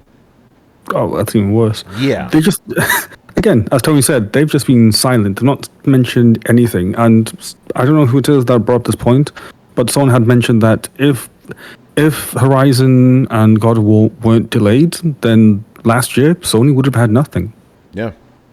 So it's kind of a situation where it's like they got kind of lucky that games got delayed and they could fill that gap, because imagine if they didn't have God of War and Horizon last year and then they come up with this. It's like, what's going on? Like, serious questions are to be raised. Yeah. And in terms of what people wanted, again, it's the same thing they want every conference. They want good games to be wowed by, and by the sounds of it, they just didn't get them. Yeah. I think it's just that their forgiveness kind of ran out a little bit, or their kind of benefit of the doubt is wearing thin, in the sense that, like, okay, it's been 2 years, we haven't had a whole lot. You're showing us essentially what we're probably going to see in, you know, the next year, maybe 2 years. Not a lot on the horizon. Those two things combined kind of make you go, like, this generation is not really got it going on, man. Not so far, and apparently not in the near future. We're almost 3 years into this generation, right? We're like two and a half right now, with very little to show for it. Yeah, well, at a certain point, like I just feel like a chump being like, "Wow, I've never seen a game generation take this long to pop off." You have, because at this point, last generation. Last generation, just for context, Brett, it started in 2013. It didn't really kick off until 2017. Yeah, but here's the part where I start feeling weird about it. Is like I no longer know that this generation is going to pop off. This just may be the lost generation, man. I've said that too. I think it may be. Did y'all not see the Spider-Man footage? What? No. And B-Well, I'm glad you're here for this. Outside of Spider-Man, that showcase was a waste of time, man. But then that's kind of the issue here. It's like, okay, I think let's put it in like a nice perspective, because this just came to me like right now. If you look at like the PS5 has been out for 3 years now. We've gotten a handful of, when I say exclusive, I just mean not on Xbox and PlayStation, right? Yeah. We have a handful of exclusive games. The question then becomes, and when you look at it, how many games are there? Well, in that handful, how many is Insomniac games? Somebody and posted that's the problem. Yeah, like, Brian, somebody posted this meme. Like, it was basically of somebody with their back hurting. It's like Insomniac this generation. Yeah, because they're carrying Sony. Yeah, and that's the thing that got me now. It's like, wait, where is everyone else? Like, okay, I can excuse the Gran Turismo guys. They take 10 years to make a game, so fine. You know, I don't expect them. But everyone else, where are they? I mean, Santa Monica just dropped God of War, right? I have a response. And then there was Horizon, and then there was the other game. Wait a second. Go ahead, then- Rich. Rich, go ahead. Wait a second. Yeah. You're forgetting a very important game, Brian. Don't bring it up, Rich. The Last of Us remake. The Last of Us remake. Yes. Oh yeah. And let's not forget the other amazing PlayStation exclusive. It's a third-party game, but it's still exclusive. Forspoken. Oh, there you go. What about Returnal? okay. Wasn't Returnal also? Yeah, that one. Returnal. Oh, yeah. Return was good. That was a launch game though. No, I thought you guys No, were it was bring up about a PlayStation All Stars. year. It was about Destruction All Stars. Destruction All Star. Oh God. But even then, that's kind of the issue. It's like Insomniac are just doing like the absolute most out there. Like no other studio seems to be doing as much as they're doing Yeah. somehow, and that begs the question: how and why? Wait, so y'all didn't like Ratchet and Clank or Returnal? No. Okay, by the I'm way, not saying just to be I- clear, we're not saying the entirety of this gen has been bad. We're not saying that. There have been some gems. We're just saying So- if you take things into a whole, it's been very disappointing. And B, Will, I know this conversation sounds a little familiar because we had the same disagreement about last gen. You, me, and Carlos specifically. Yeah, I found some gems last gen, and it's so if we're summarizing, all right, this showcase, right? Yeah. I'm kind of like Adam. I'm gonna say, well, what did people expect? What did you expect to see? Because I'm a PlayStation guy because they've got stuff that I like, not because I hate Xbox. I don't have a reason to hate Xbox, but PlayStation gives me JRPGs. So, where is Final Fantasy Remake Part 2? Where's Rebirth? Where I can name you a is few things? Dragon Quest 12? All right, we know Sony is in tight with Square Enix. Square Enix, instead of giving us that foam shooter or whatever game you gave us, Foam shooter. hey, I like how that. about That's better. Dragon Quest 12? Yeah, man, that'd be nice. Like that's so now that's like, okay, there's the big stuff that only PlayStation is going to give me that I wanted to see that I did not see. I wanted Rebirth information. Like, even if it's just a cinematic trailer, cool. Show me something and be like, yep, it's still cooking. I didn't get that. I didn't get anything on Dragon Quest 12 because Dragon Quest 11 is still one of the greatest RPGs ever. Damn right. What top 5 JRPGs in the world that ever existed? Absolutely. I was eager to hear or see something because they talked about it in like a Japanese press release that, all right, it's going to be different because we're going to kind of go action for the battle. I'm like, I don't really like that. I don't know about that either, bro. Don't fuck it up. Don't fuck it up. I want to bring this up because I know there were a good amount of people that were upset with this presentation because of what they didn't show. My thing is, that's not my problem. My problem was what was shown. Well, I think they have some. Yeah, there's what's shown, but also the context of what wasn't there. Like, I think the easiest answer to this question I have is what would have made people happy? 2 undisclosed first party exclusives. I don't even think people would have cared, even if they were like, well, that's not for me, but they're putting stuff out. I think To be honest, there was a lot of that. yeah. Got to have something, and they should have announced a couple things. In my opinion, I think what they should have shown right now, the showcase itself should have been Spider-Man 20 minutes, right? Then during quote-unquote E3 time, you have a PlayStation State of Play, and you show this other bullshit. During the Jeff Keighley, whatever, fuck. There you go. It would have been all right. Because people would be like, oh, that kind of sucked, but we got Spider-Man, so we're good. And instead, you had to wait through all that shit to get to Spider-Man, Yep. So that's my issue. It's like, it's not what they didn't show, it was what was shown. A showcase should be your top shit. Like, yo, we've been gone for 2 years. Here's what we got for you. We're going to fucking slay you right now with all these amazing games we got coming. And we get all this bullshit. These fucking indie games, VR games, I think people would have been okay if just a couple of those games weren't live service games. Yeah. Even. God. I think it's just the fact that like everything we got was like a live service. But it's not even that. A lot of these games what was the first one, the Jade Raymond one? We didn't get gameplay. That other live service game, a lot of CG in this shit. A lot of CG. Even the fucking the Neva fucking one. Everyone's going crazy about. They're just going crazy about the story, but no one knows what the hell that game's gonna play. So, Foam Stars was bad.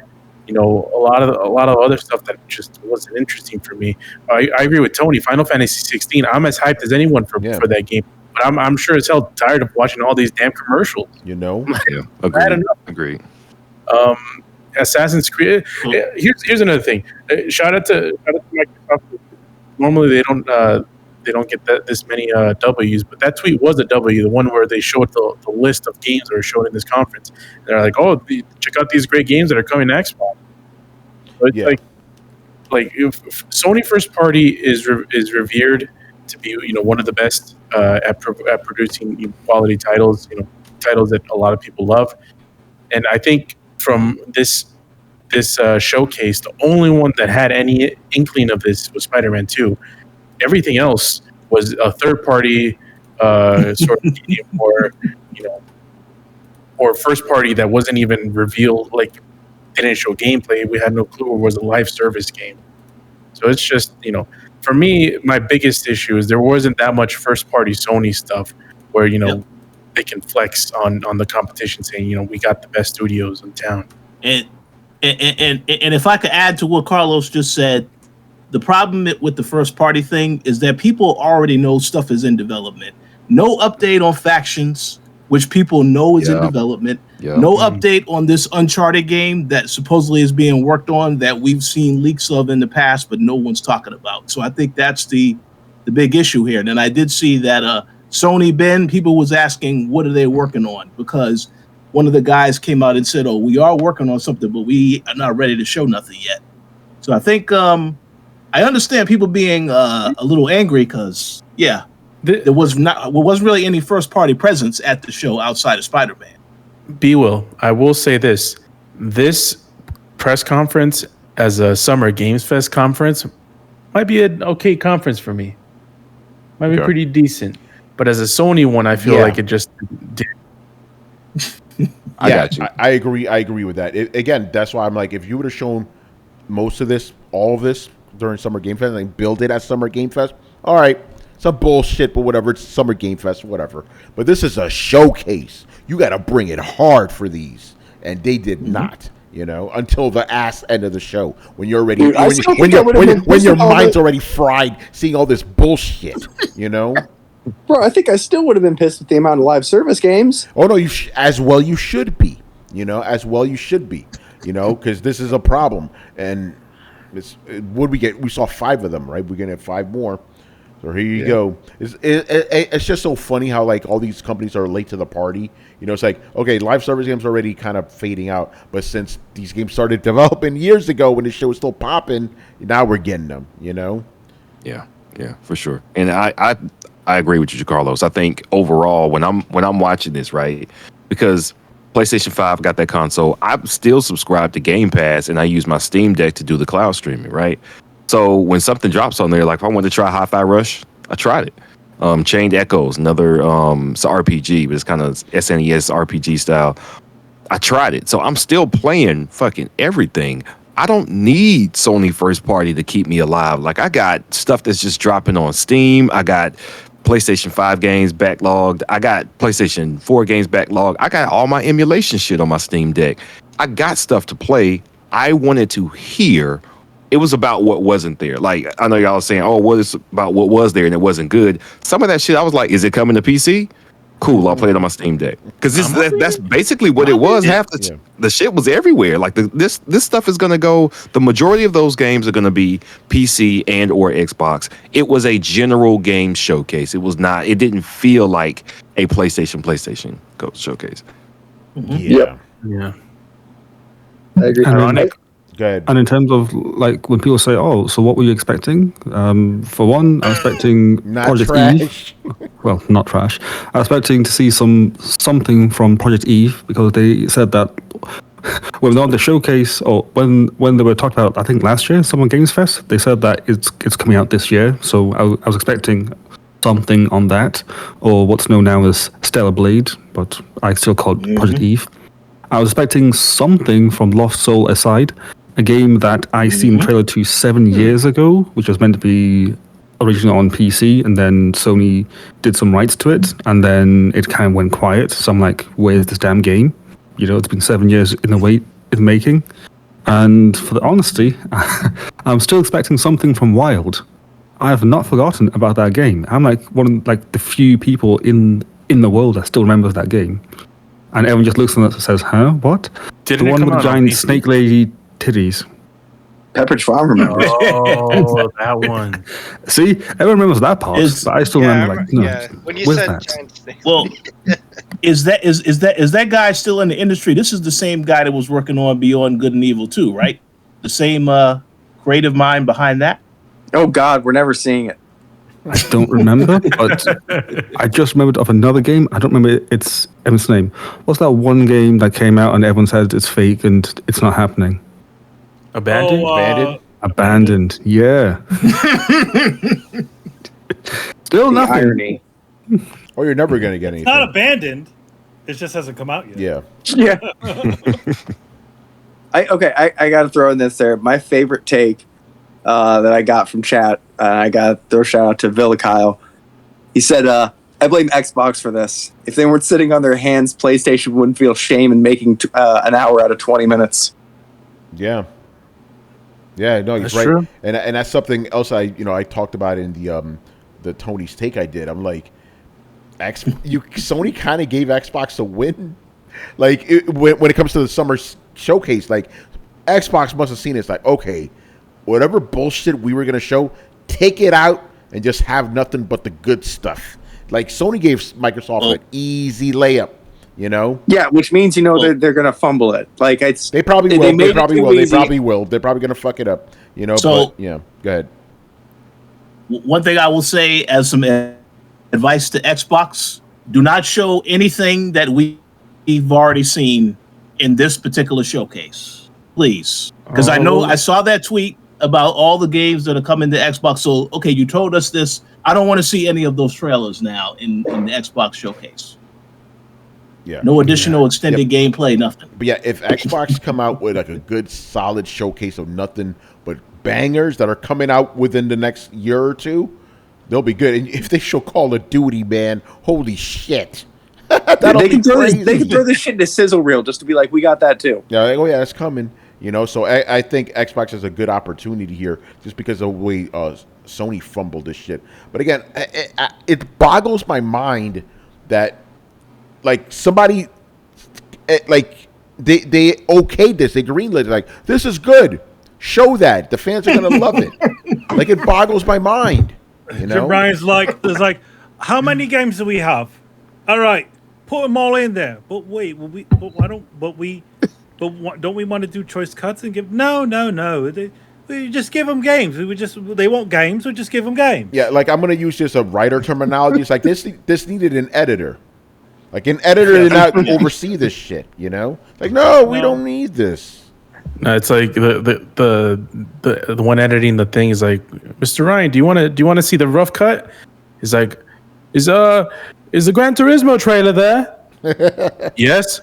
Are we good? Yeah, it's like yes, somebody just submitted the first draft. That was it. Nobody edited the shit. You know, yo, they dropped a trailer in the middle of the game showcase, man. Herman Holt is like, Jim,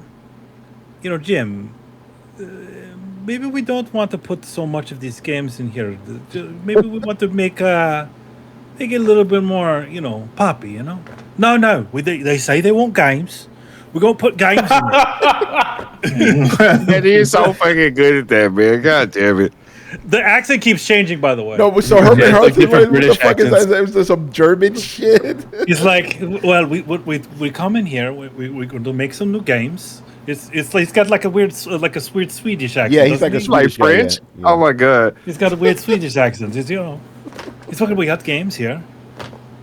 Oh, They're the greatest games. So we don't actually get to see a lot of Herman Holt talking. No.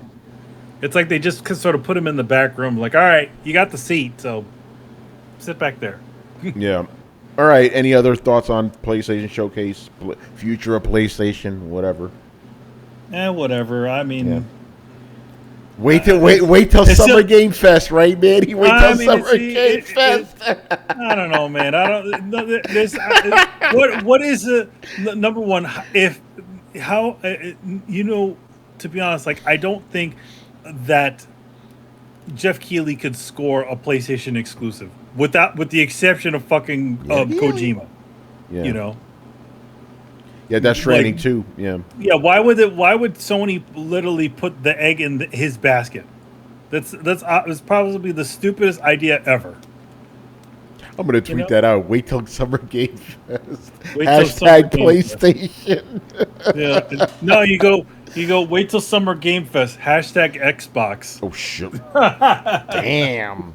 You know what's funny is I think it was like last week or maybe the week before. It was kind of talking about like how Sony has a pretty dug-in lead, and that's not going to change unless they do something to really fuck up in the public eye. That's it. This is This is a stumble for sure. This whole situation, this whole situation sounds almost exactly like the 360 era. It's almost like It's almost like opposite day. Literally sitting at the top, had the fucking lead sitting right there, and they're just tripping over their feet. The only problem is the other company keeps fucking falling down cliffs. Yeah. That's true. Yeah, Sony's stumbling, but Xbox is fucking falling down flights of steps. You know? Yeah, like they keep falling. Sony keeps tripping up, and then getting back up. Like, all right, nothing's wrong. We're good. Meanwhile, Xbox is like, they just in the corner fucking a football. No, they're not even that. It's more like every single unforeseen thing that could happen. Because again, there's at no point, like obviously they want to have these titles out to make their platform, viable. But every single point, some stupid bullshit happens that fucks it up. And I'm sure that's the reason why Phil Spencer is all pissed, is quote unquote pissed, about all this stuff, because it's like, he's got all these eggs, all this stuff, like supposedly waiting in the wings, and nothing is ready. Things that do come out, like literally, fall off the trip over themselves and fall, or then there's those little tiny blips like Hi-Fi Rush, which literally have a whole generation, not a generation, but have so much weighing on it. And obviously, they can't. Something like that can't hold the weight. Yeah.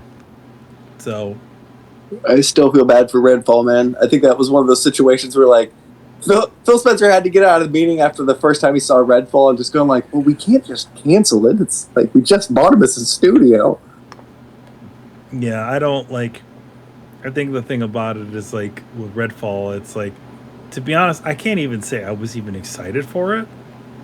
I don't think Xbox was excited for it. Like, to be honest, I don't think it. I mean, there's some people that were saying Redfall, but I don't know. I don't think very many people really gave a shit about that game, which makes it even worse.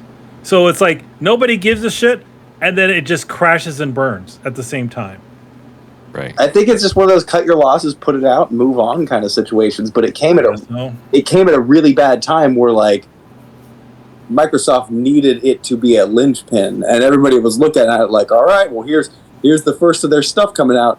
And I guarantee you, behind, like, knowing what we know now, behind closed doors, Microsoft is like, Jesus Christ, I hope this just blows over fast. This is going to be a dumpster fire.